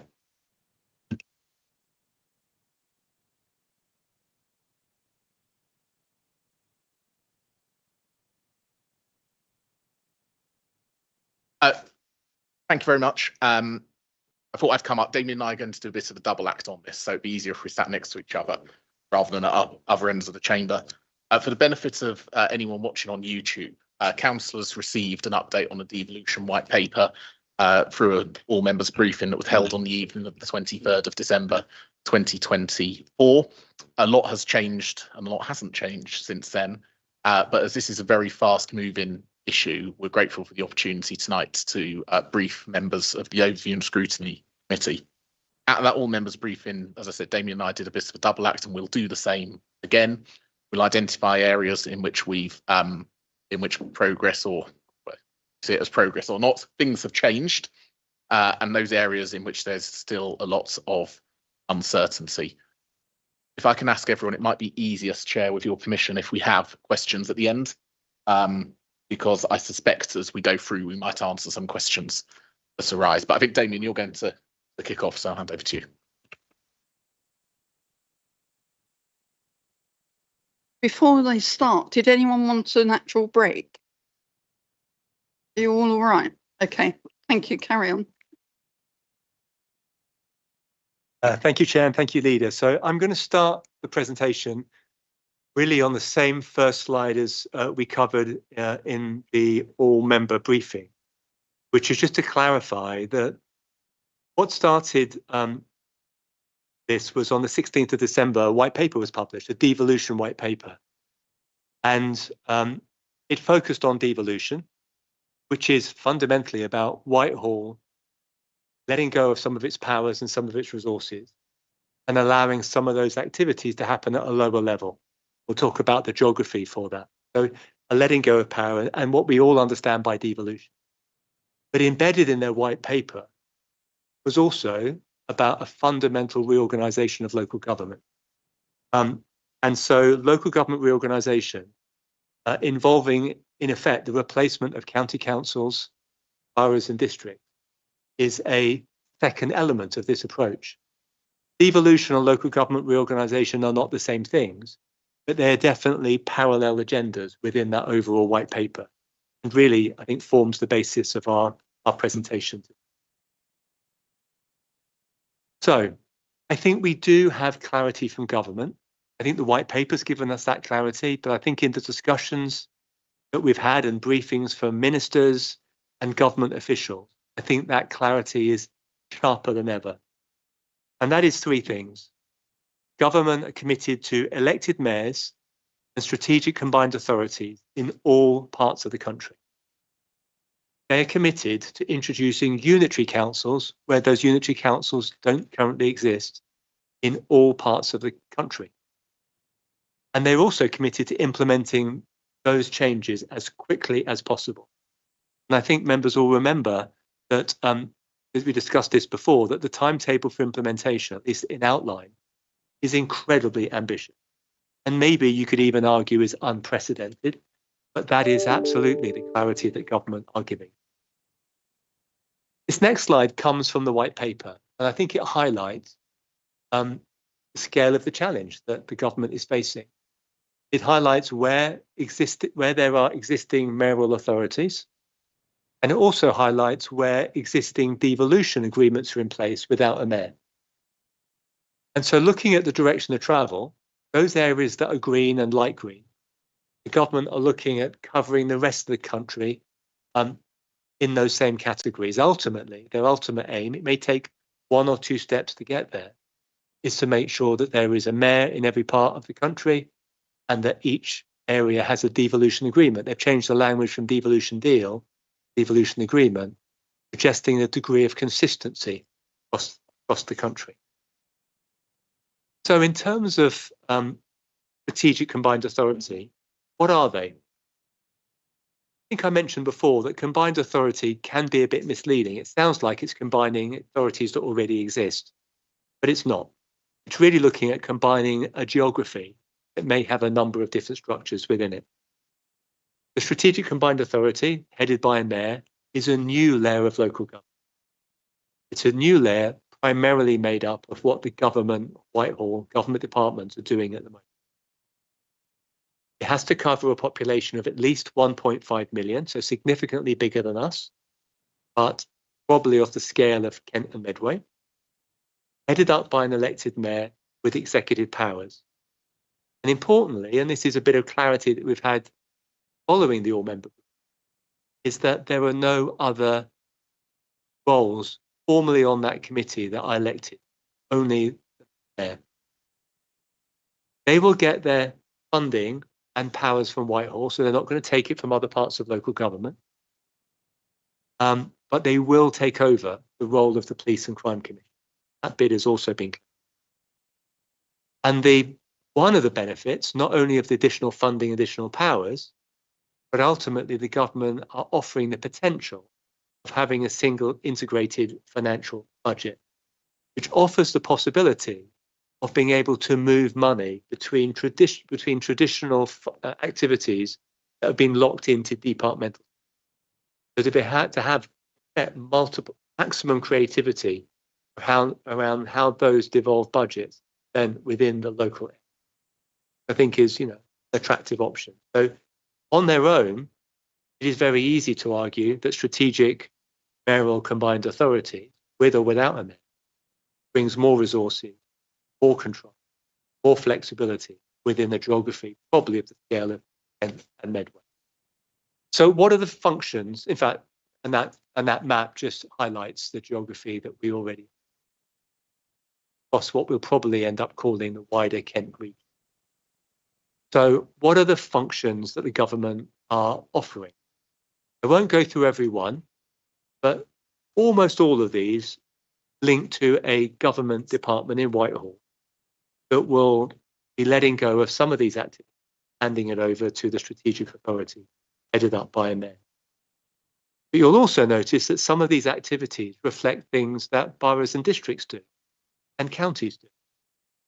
So I'm not absolutely sure their activities will be restricted to what is passed down by government. I can definitely see the possibility, maybe even at the margin, still a possibility that some of these functions might be supplemented by activities that we do. So planning, choosing the most controversial item, is that members will be aware that historically there have been strategic planning functions that sit above local authorities. May well be in the future that some of the strategic planning may move from boroughs and districts to this authority. That isn't what the government is. Unitary Council, I'm going to hand over to the leader for this part. Thank you, Damien. So obviously, thank you.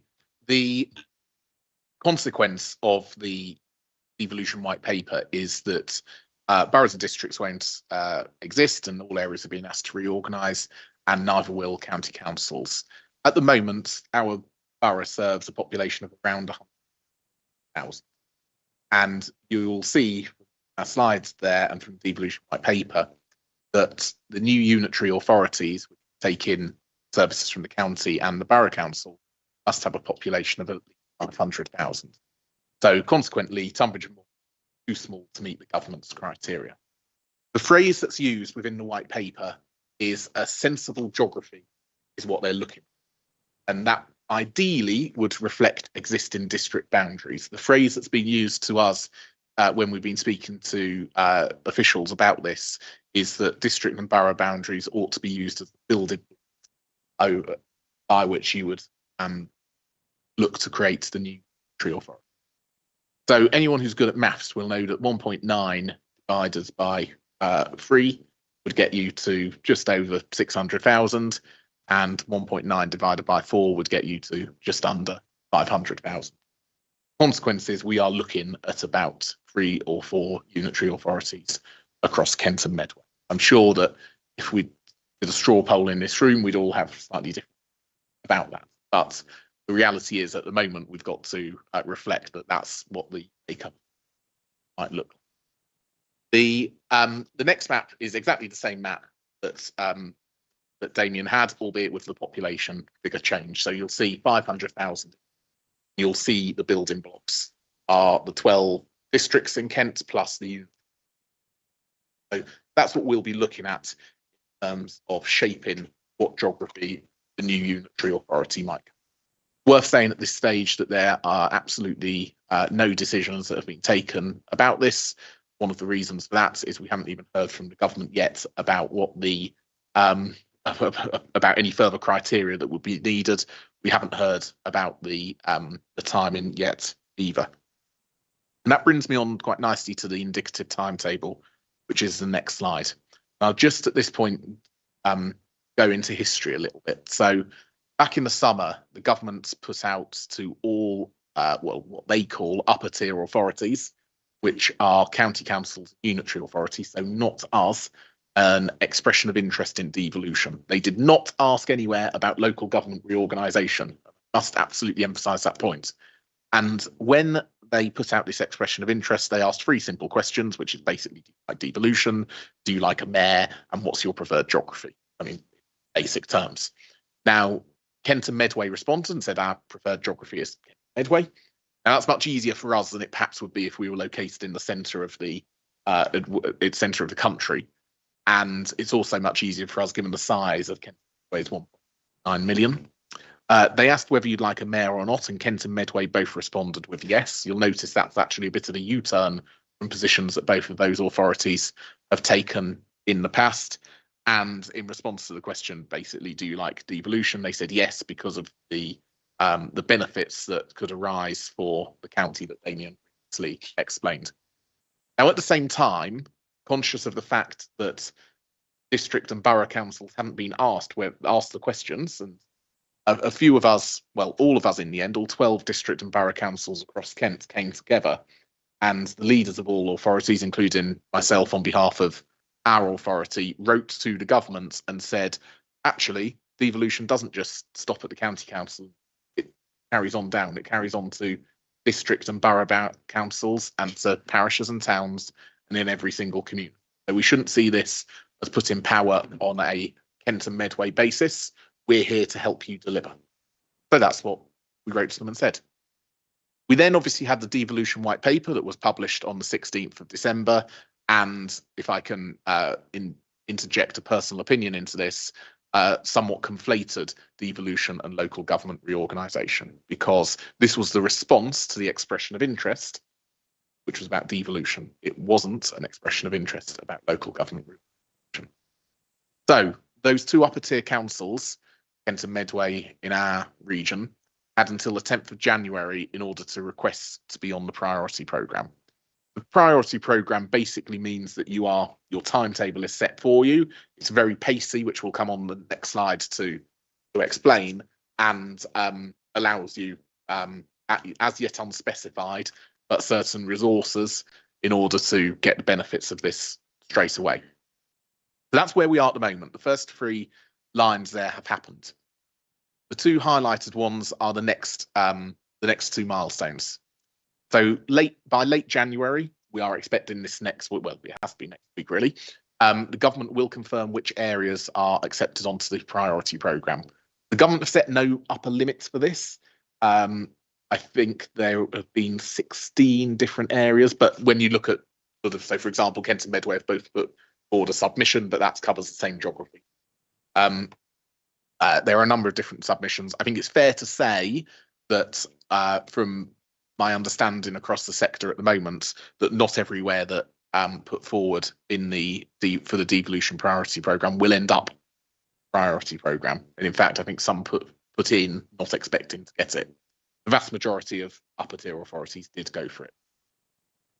Now, once that happens, the government, so not KCC or Medway, if KCC or Medway are in this, and I should say that predicates the next few years, government will run a consultation on devolution, not on local government reorganisation, on devolution. So those 7 themes that Damien spoke about, they'll be asking questions to all of us, and individual can respond about whether we would like to see some of that emerge into our into Kent and Medway. They'll be going back to the government, and I would anticipate that if we if Kent and Medway is included in the devolution priority programme, then we as a borough council might like to put forward a response, in which case that will come before us to agree. Now, turning to the penultimate point on that slide, the government has invited it, or set, if you're in the priority programme, the government has said it will invite initial views on the geographies for unitary authorities by March. Don't know when in March, but that could be just over a month away. So time is very, very quick on this.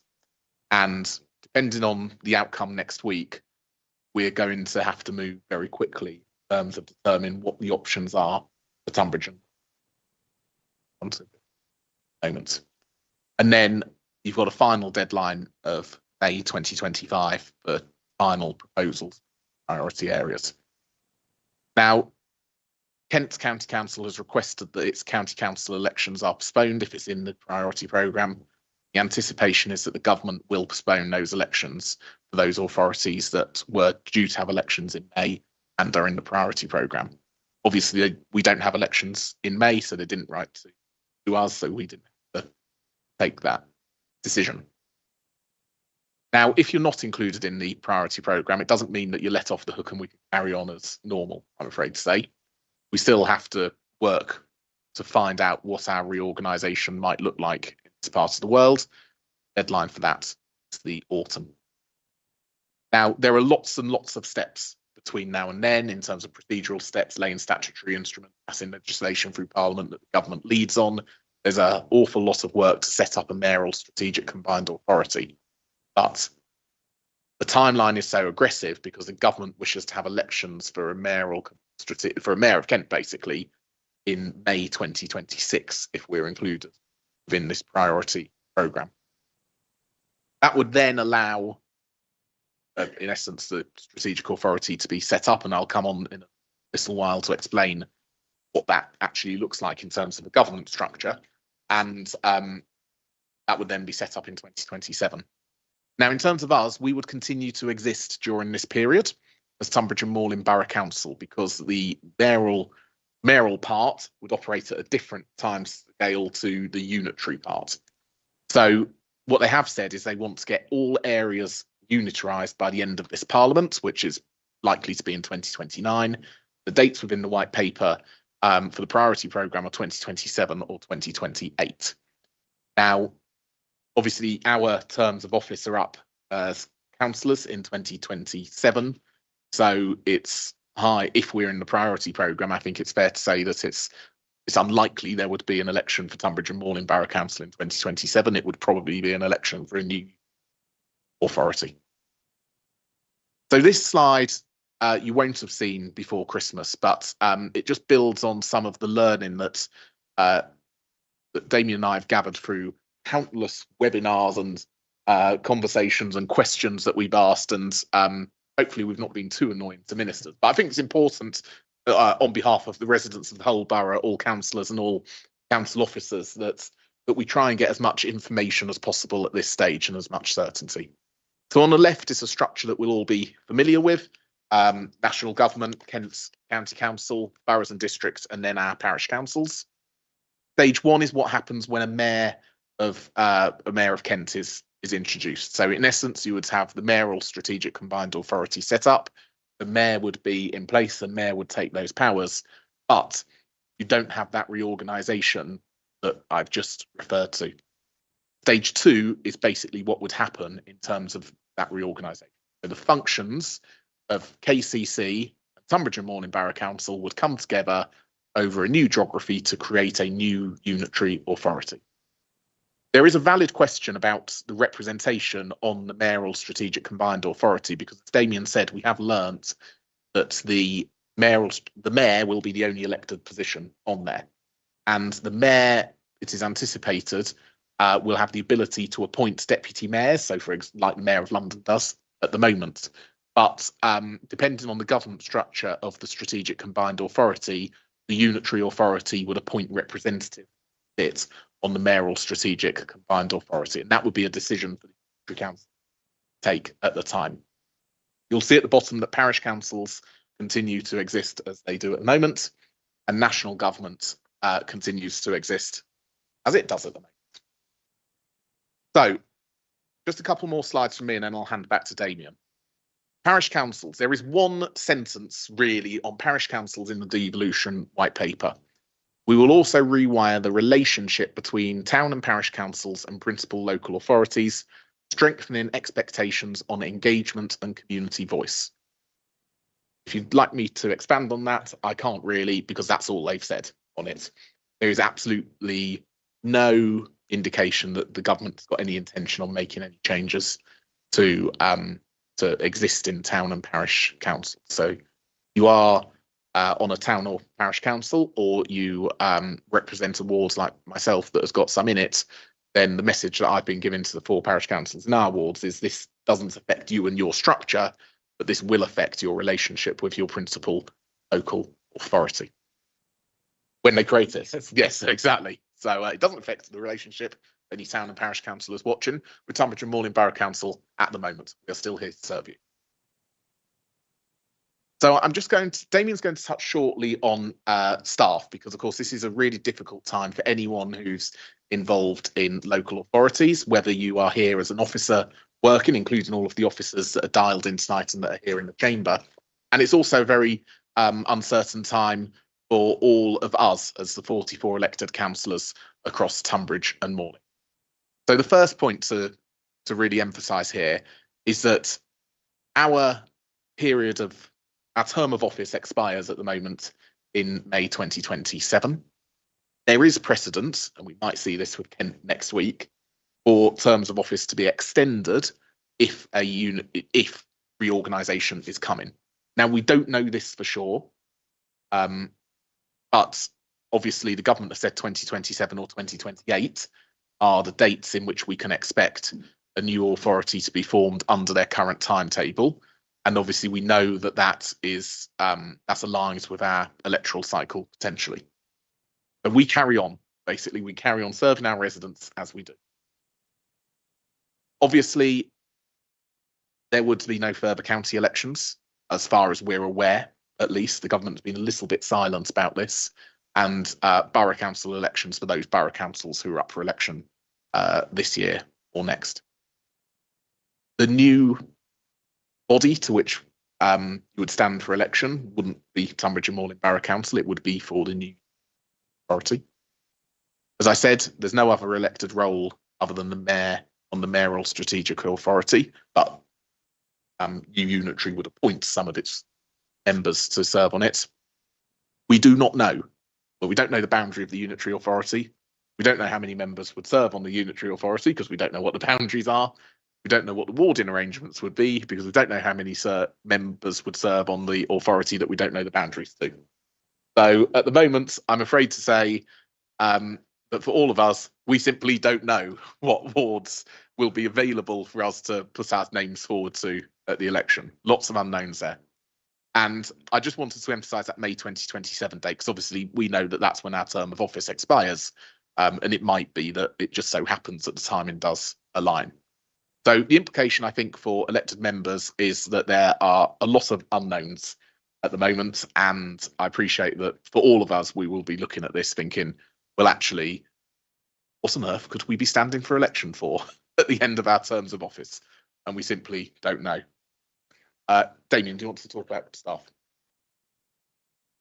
Thank you, Matt. So I think as members can imagine, staff find themselves in a very difficult situation. There are still lots of questions and lots of uncertainty.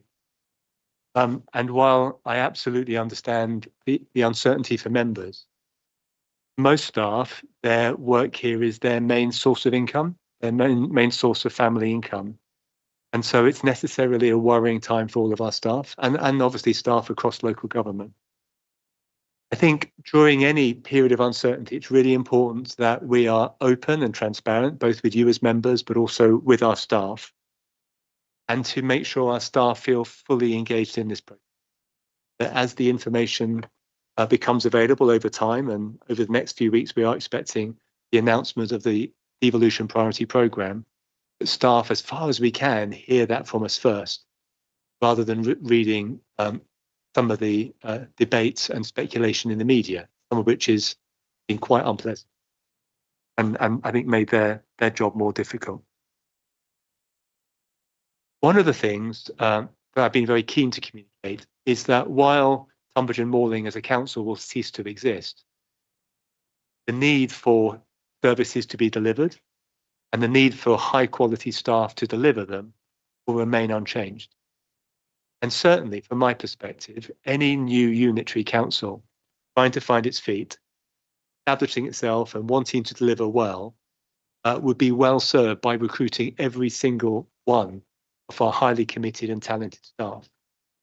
And so I think part of our agenda as a council, and indeed part of our agenda in our sort of future HR strategy, will be to make sure that we support our workforce, not only to continue to deliver well during this period of transition with all the uncertainties it creates, but also that we try and afford our staff the best possible chance, those who want to be able to secure roles in the new structure. Because honestly, that is the best outcome for local residents who need and depend on good, high quality local services. I think we also recognise that given the age profile of our population, of our workforce, it has tended to get older over the years.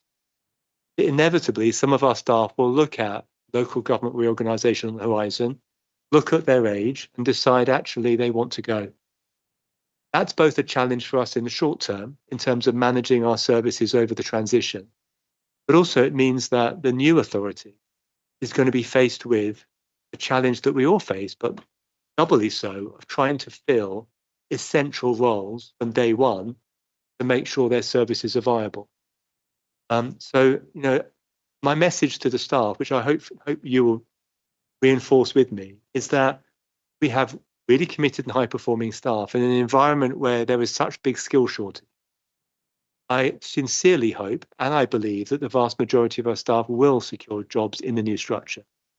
But we are in uncharted territory. And I think that's why close engagement, openness, transparency, and support, I think, is number one as we transition through this next process. I just want to cover off on the next slide a few of the risks. This is not, doesn't cover all of them. I'm sure new ones will emerge. But this is an item that must appear, I think, on our strategic risk register as a council. So in no particular order, there are big questions, not just the ones we're asking, but across local government, about what happens to the significant debt being held by county councils. It's not uncommon for a county council to be sitting on more than £1 billion worth of debt. And to imagine that that gets passed on, the burden to new unitaries from day one, and they've already got the challenge of trying to set up or in workforce deliver their services is a big concern. I think I've mentioned maintaining core council services during the transition. I think is challenging and is something that all chief execs across boroughs and districts are really concerned about. At some point in the transition period, the government will bring down significant controls on council spending. We talked earlier about your ambitions around the capital programme and wanting to deliver quickly and strongly, but there will be a point. I don't think it will be in the next 12 months. It will certainly be over the next 2 years where the government will stop us investing, stop us disposing of assets, and stop us doing things that meets a certain threshold in terms of scale.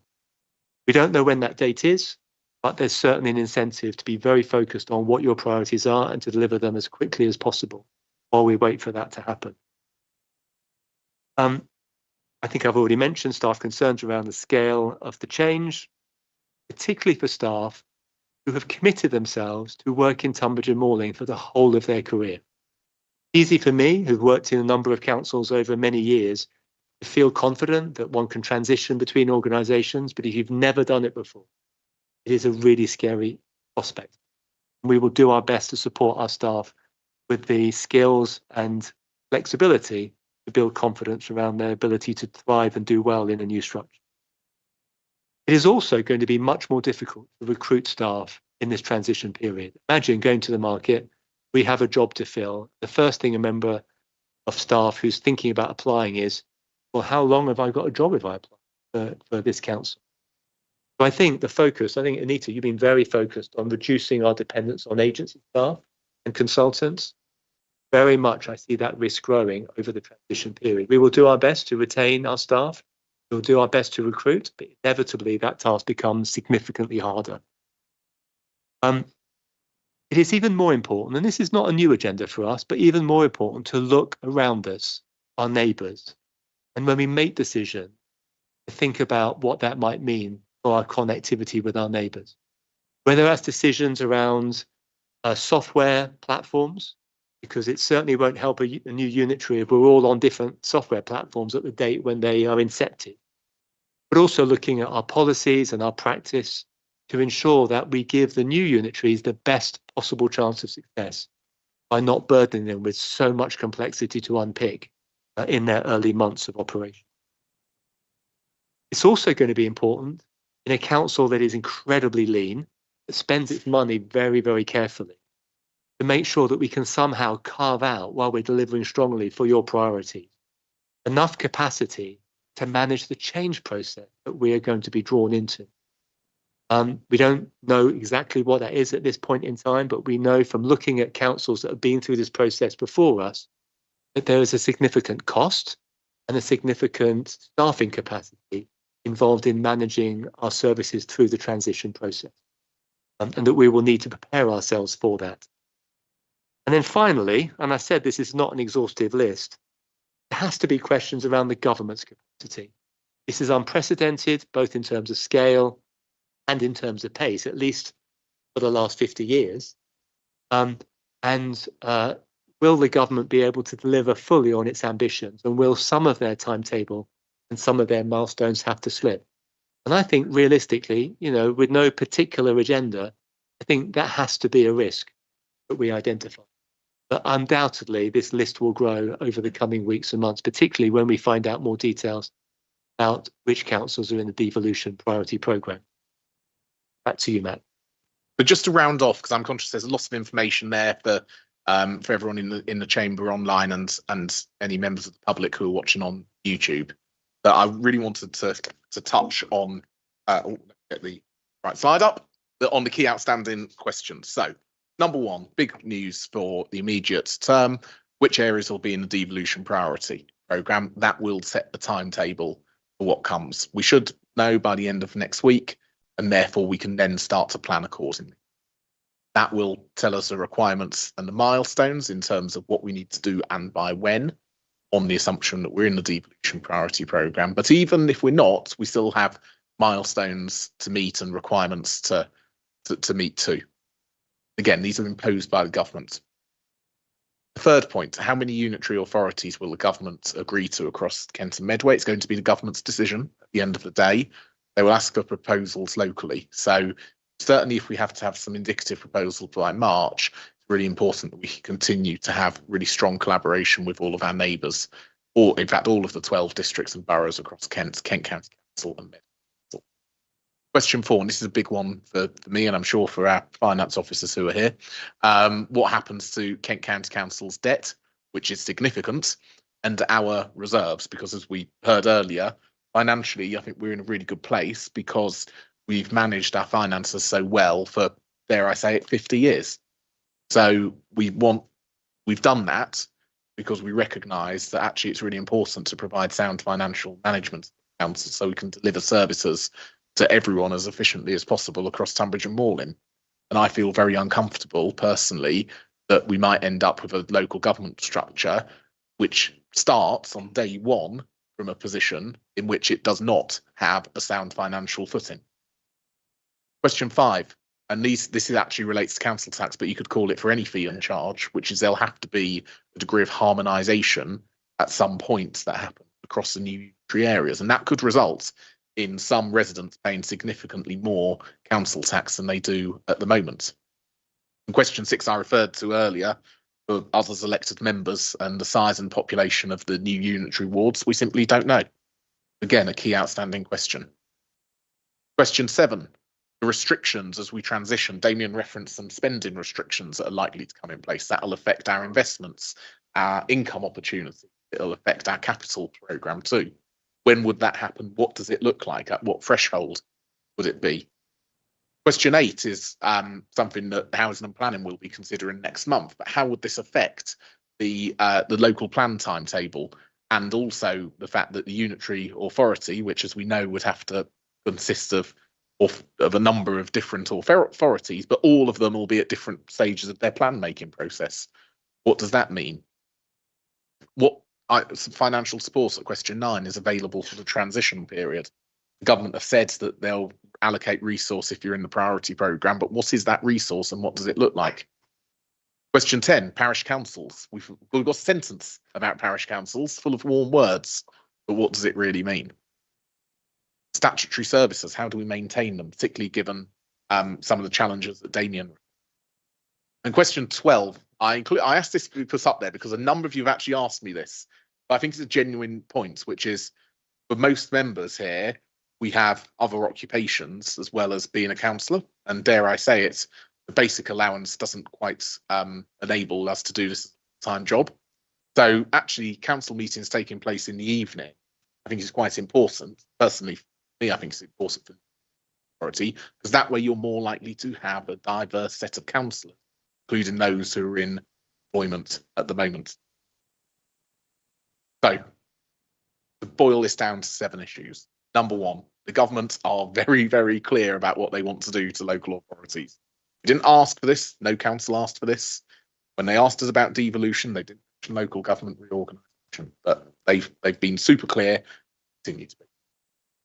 Number two, they've said no devolution orphan. So if you don't engage with the process, government have said they'll do it to you. So there's no point pretending we're an island in Tunbridge and Hall and say we don't want this, leave us alone. They will do it to us anyway, whether we like it or not. Question 3, and I think this will build into sort of how we make decisions, and we'll know more by the end of next week, which is we're very early, but things are moving very quickly. Or I've referred to at the end of next week is a key milestone for us.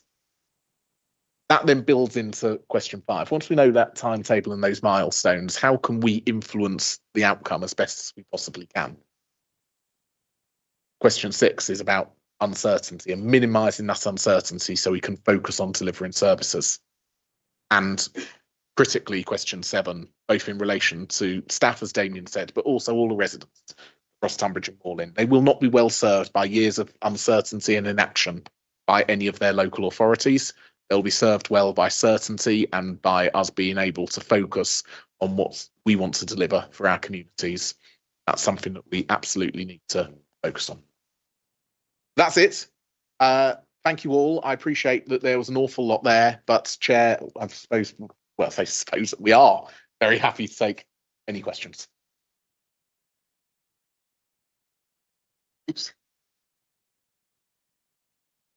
Just a quick one, Chair, and I guess it gets resolved next week, but the flow diagram and the milestones were all around an assumption that we would be within the priority programme. So I just wonder if you got a view or what would change if we were not in the priority programme. I know there's enough uncertainty already, but just a question. I'll just go back to the slide if I can find it. Which references the indicative timetable, because even if we are not in this next slide, so even if we're not in the priority programme, we still have a deadline in the autumn for reorganisation proposals. So the way I see this in terms of reorganisation is, if we're in the priority programme next week, we will have to move super quick in terms of looking at what the potential structure is. If we're not in the priority programme, we just need to move quite quick rather than super quick, because we would quite like to. I don't think that's a decision that we can take alone. I don't think any of us in this room really ought to be taking it. I think this is fundamental to how services are delivered to the next generation. So we really want to get as many views as we possibly can on that, and ideally ask members of the public, but it's really difficult to see how we're going to do that by potentially the first week in March. It's incredibly challenging, and we've got lots of data that we'll want to feed into that too, and lots of evidence that we'll want to collate. We may have a bit more time if we're not in the priority programme, but it fundamentally won't slow down, given that the new unitary authorities will go live in 2027, 2028 or 2020. And just to add, so just looking at that timetable, it really means that if you're not in the priority programme, you're potentially doing everything the same, just 4 or 5 months behind the priority programme. So it doesn't. It's not like you're in the distance. I think you're just coming up as second, but only a short space behind. So the May election will still be cancelled. We target still to reach the 27 or the absorption of local and districts into a new unitary. Is that what we're saying? So the government's ambition is to deliver as much of this within this parliamentary term. You can all take a view individually about how deliverable that is, but that is their focus. They have yet to publish a detailed timetable around when this is supposed to happen. But I think there's a good chance that when they write to those areas that are in the devolution priority programme, some of that will become clearer. But I think it's fair to say that beyond the next 12 months, it starts to become a bit hazy in terms of what we've been doing. Also, if Kent isn't in the devolution priority programme, then my understanding is their elections go ahead in May. Thank you. Chris Brown. Thank you, Madam Chairman, and thank you very much for the presentation. And I'm really glad, Damien, that you've spent a lot of time thinking about the impact on the staff over the next couple of years. And best of luck to all of you that want to stay or go to the new neutral authority, or those of you that maybe take early retirement or something. I can really recommend, having done it last year. Sorry about that. So yeah, thank you very much for that. Did I see in one of the slides that there was a bit of a crossover from, they'll be running in parallel? Good to see that. So if we're winding up in May 2027, the new one goes live in 27, is there not going to be that opportunity for a bit of parallel working? So the way it works, and this is based off what's happened in reorganisations that have taken place,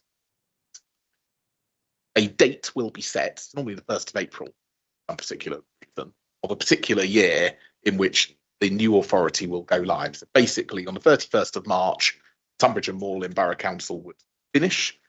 1st of April, a new authority would start delivering services. 11 months before would be the elections to that authority. So normally at elections, we would have our election, the councillors will be elected, and then a couple of days later, the old councillors would be councillors. The elections would be to the authority that is to start taking place 11 months later.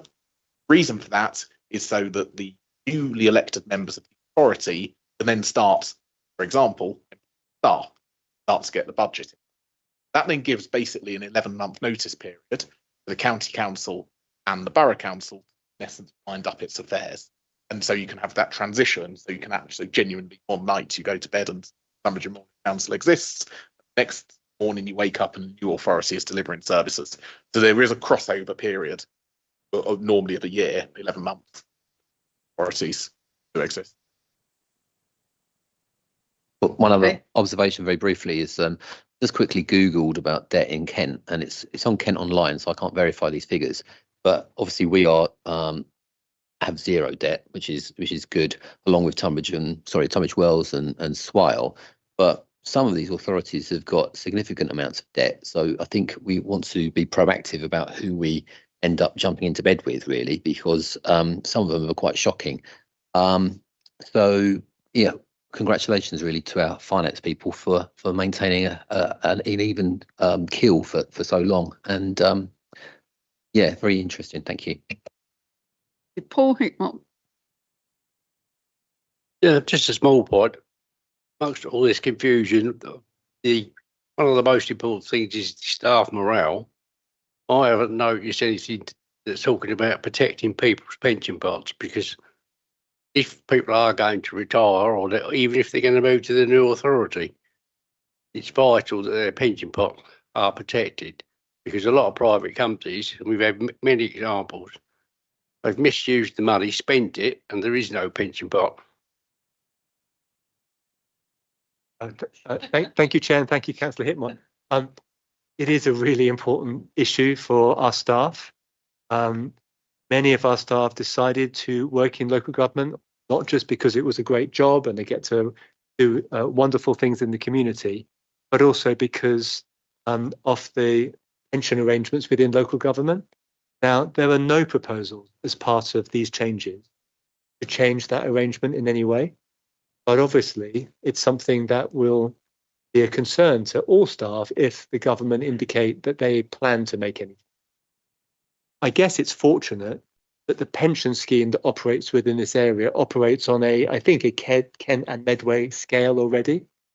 And I see that local government reorganisation, devolution shouldn't, in theory, have any impact at all on those arrangements. Fingers crossed. Right, Mark Hood. Comedy Mark time. Yeah, thank you very much. I think it's, first of all, I think it must be incredibly frustrating for our finance officers to have this come up, be hurled upon us, having spent all this time planning and harvesting all, our funds into the reserve, so we can plot a course of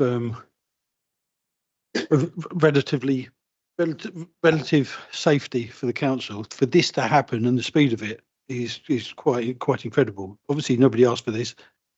Wasn't in anybody's manifesto, but here we are.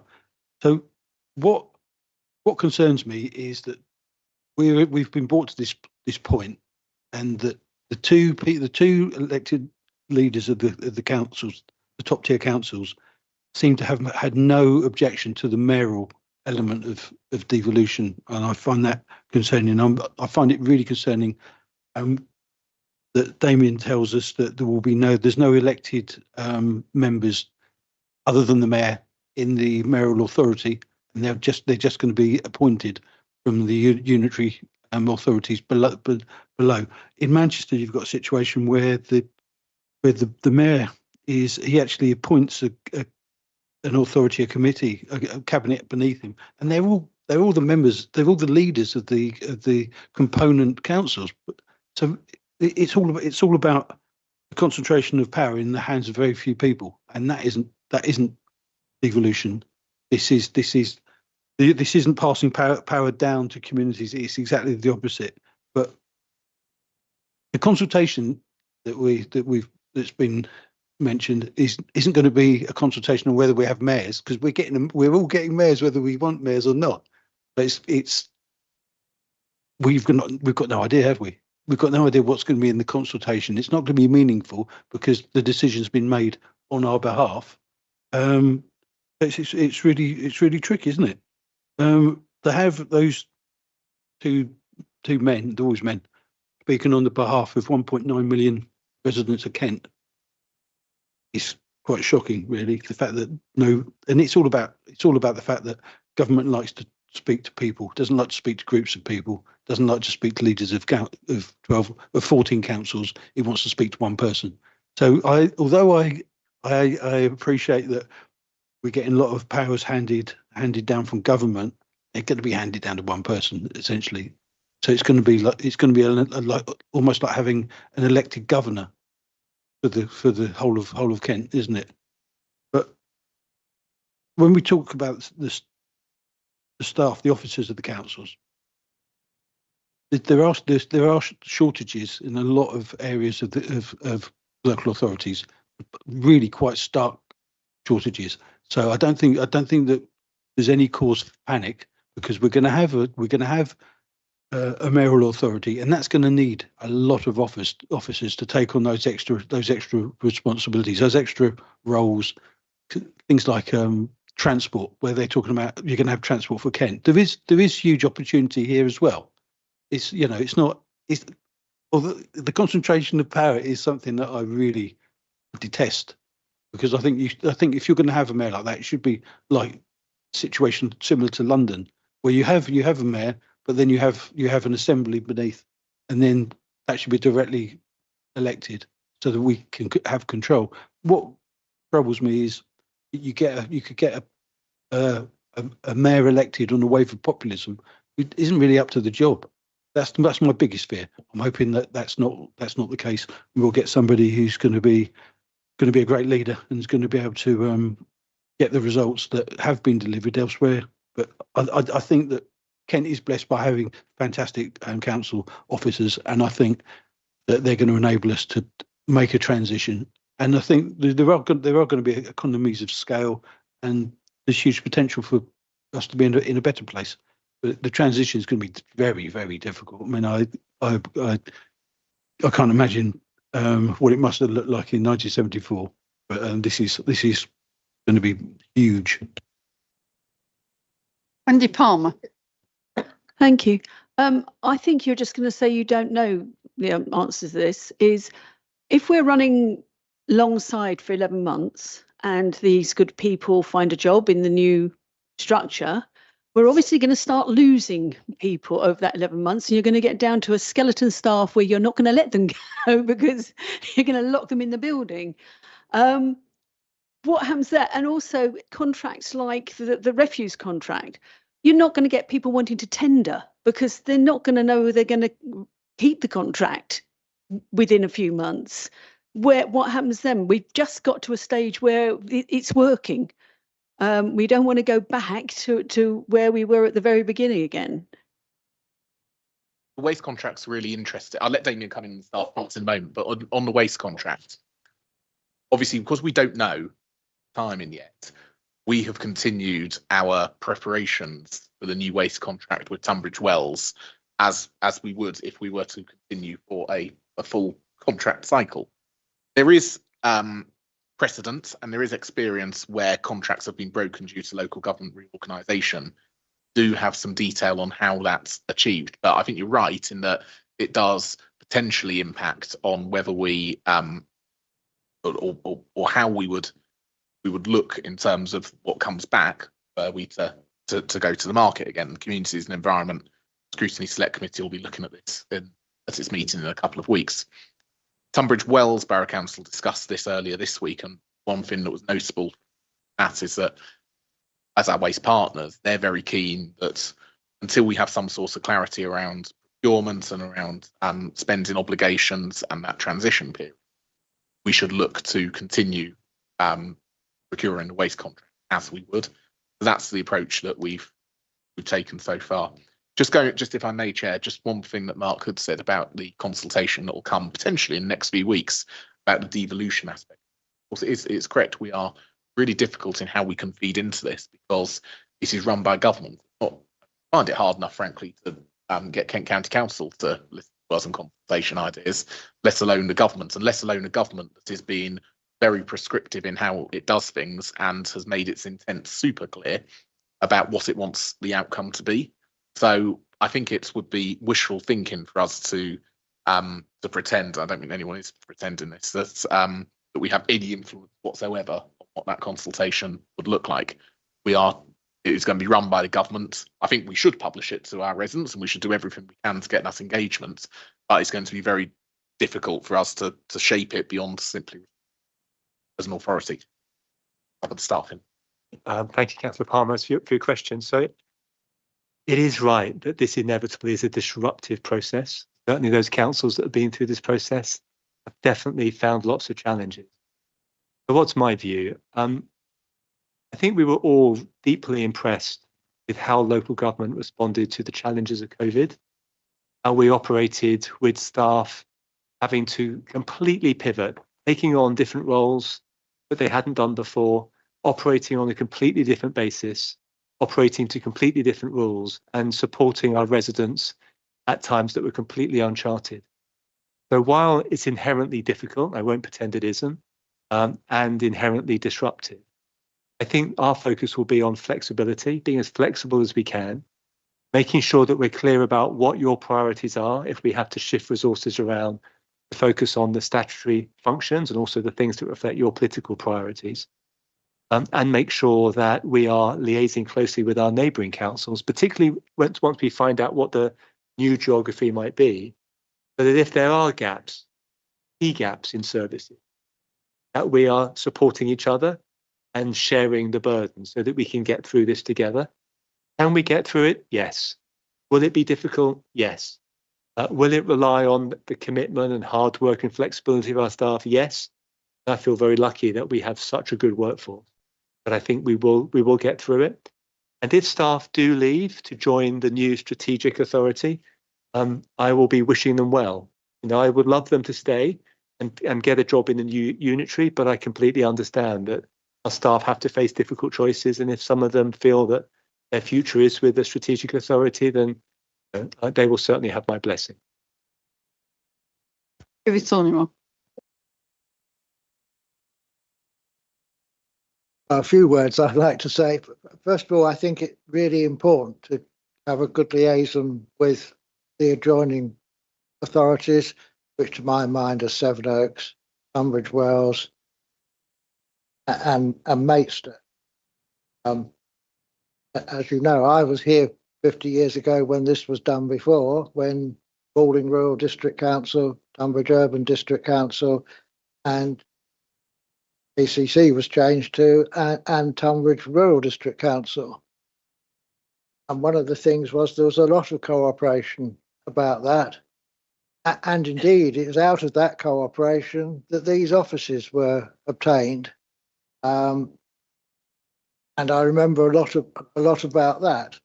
And I'm sure this process, it hasn't been mentioned, but where will the mayor have his offices? It will be concerned about that. Where in Kent? Maidstone, the county town?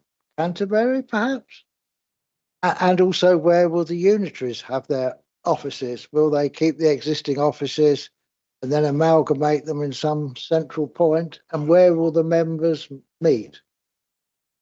And I think it's really important, anything we have to do, that it should be clear if the unitary councillors will expect meetings in the evenings or not, because that will make a big difference whether people will stand. And I remember that was an issue before.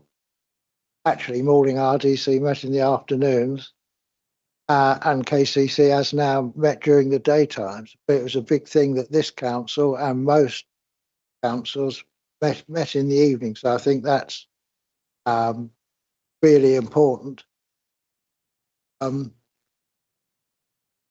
Just some general comments, can't resist.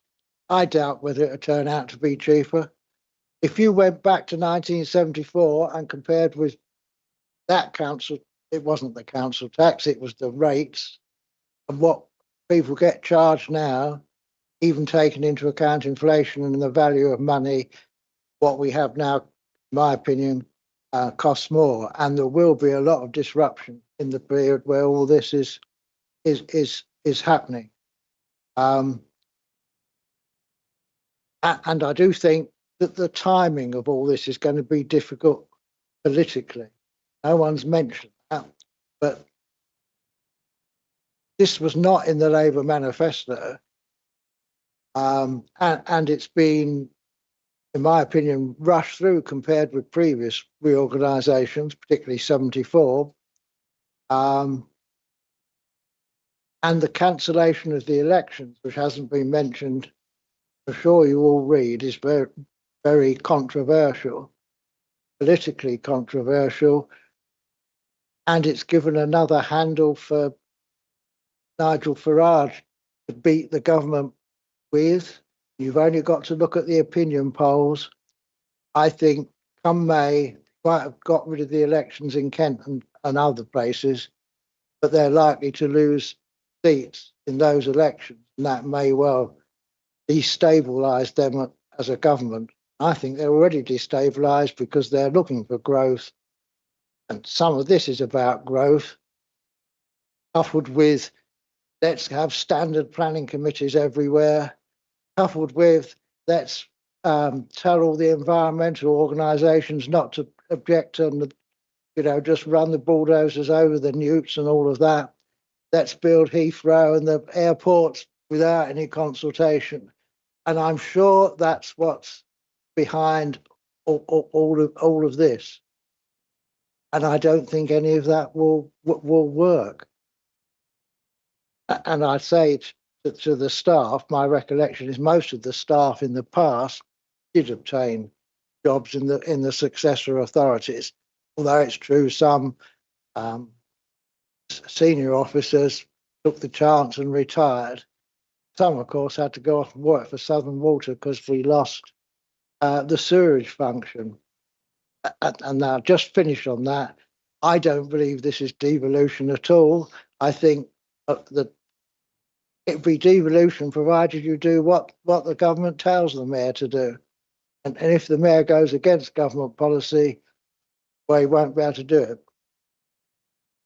Thanks, David. Perhaps just start where you ended. I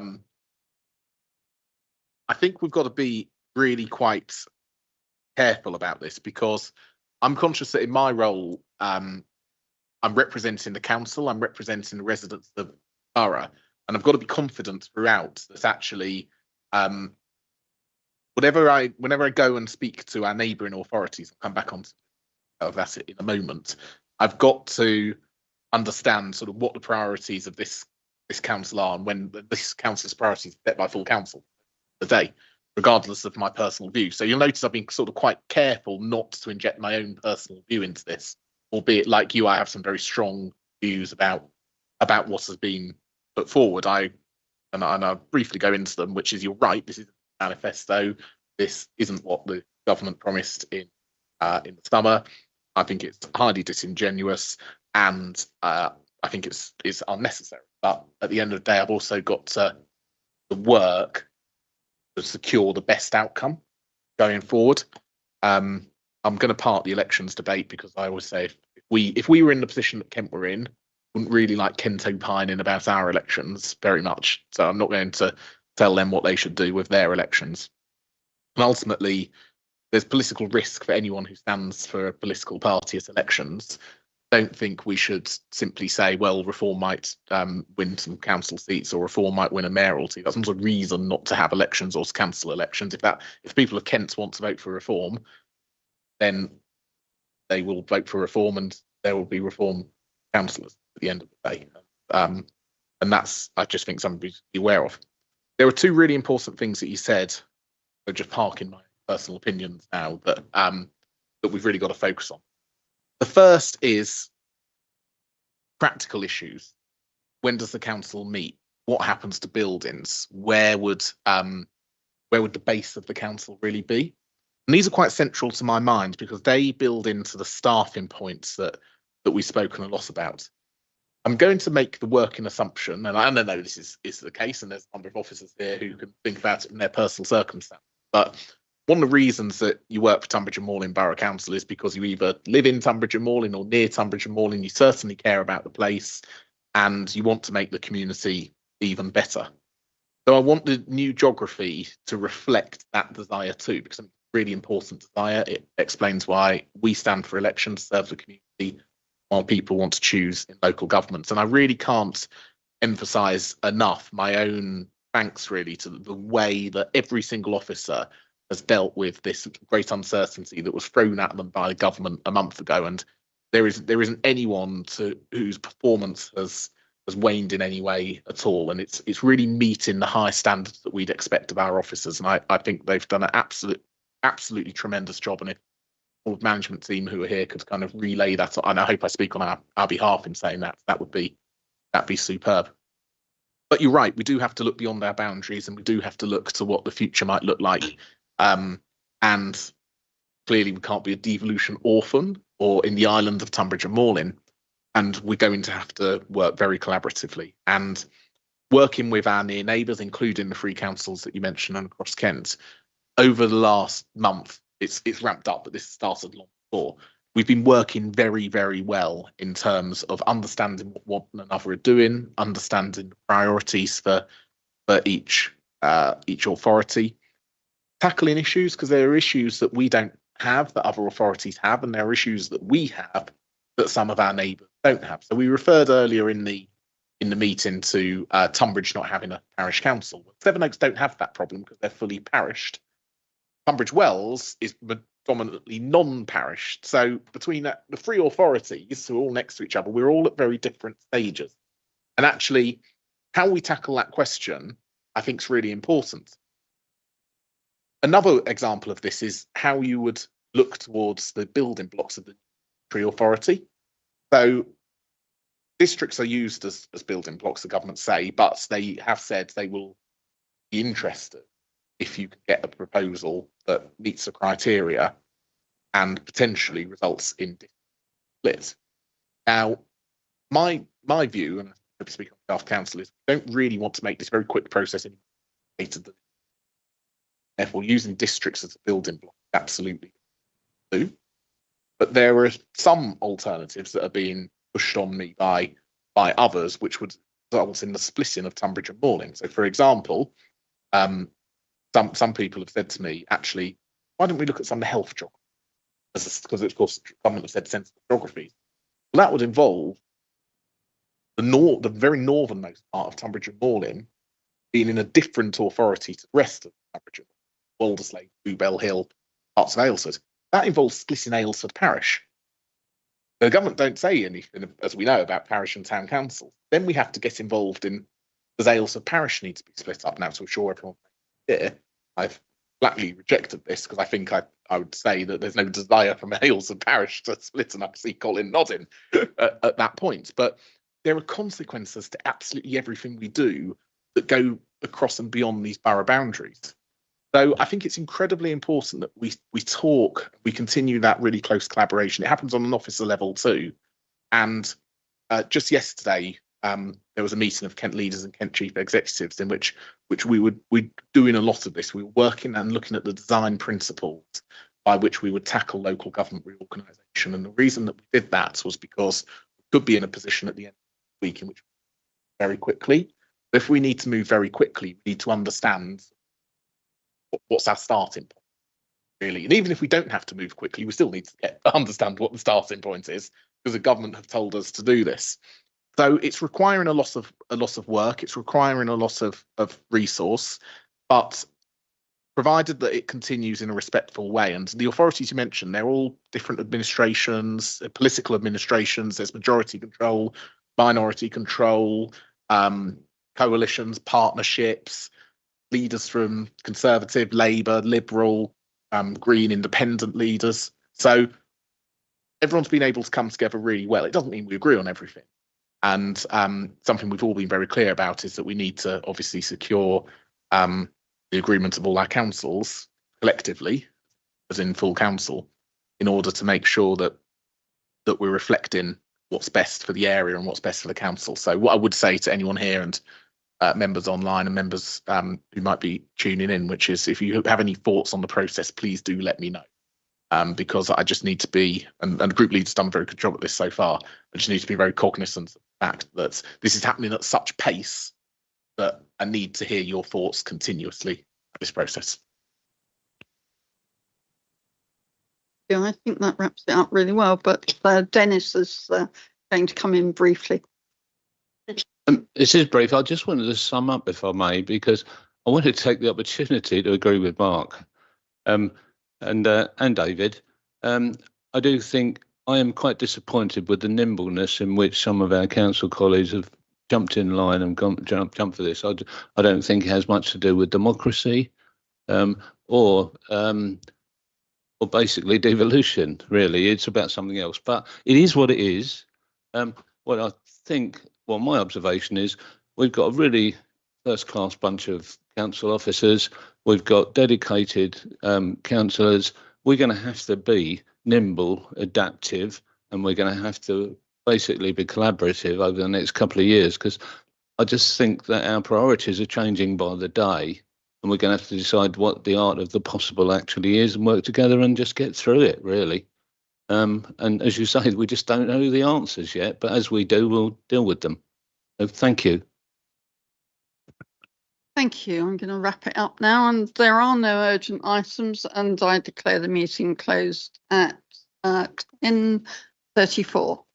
Thank you, and thank you for your attendance so late. Thank you. Good night all.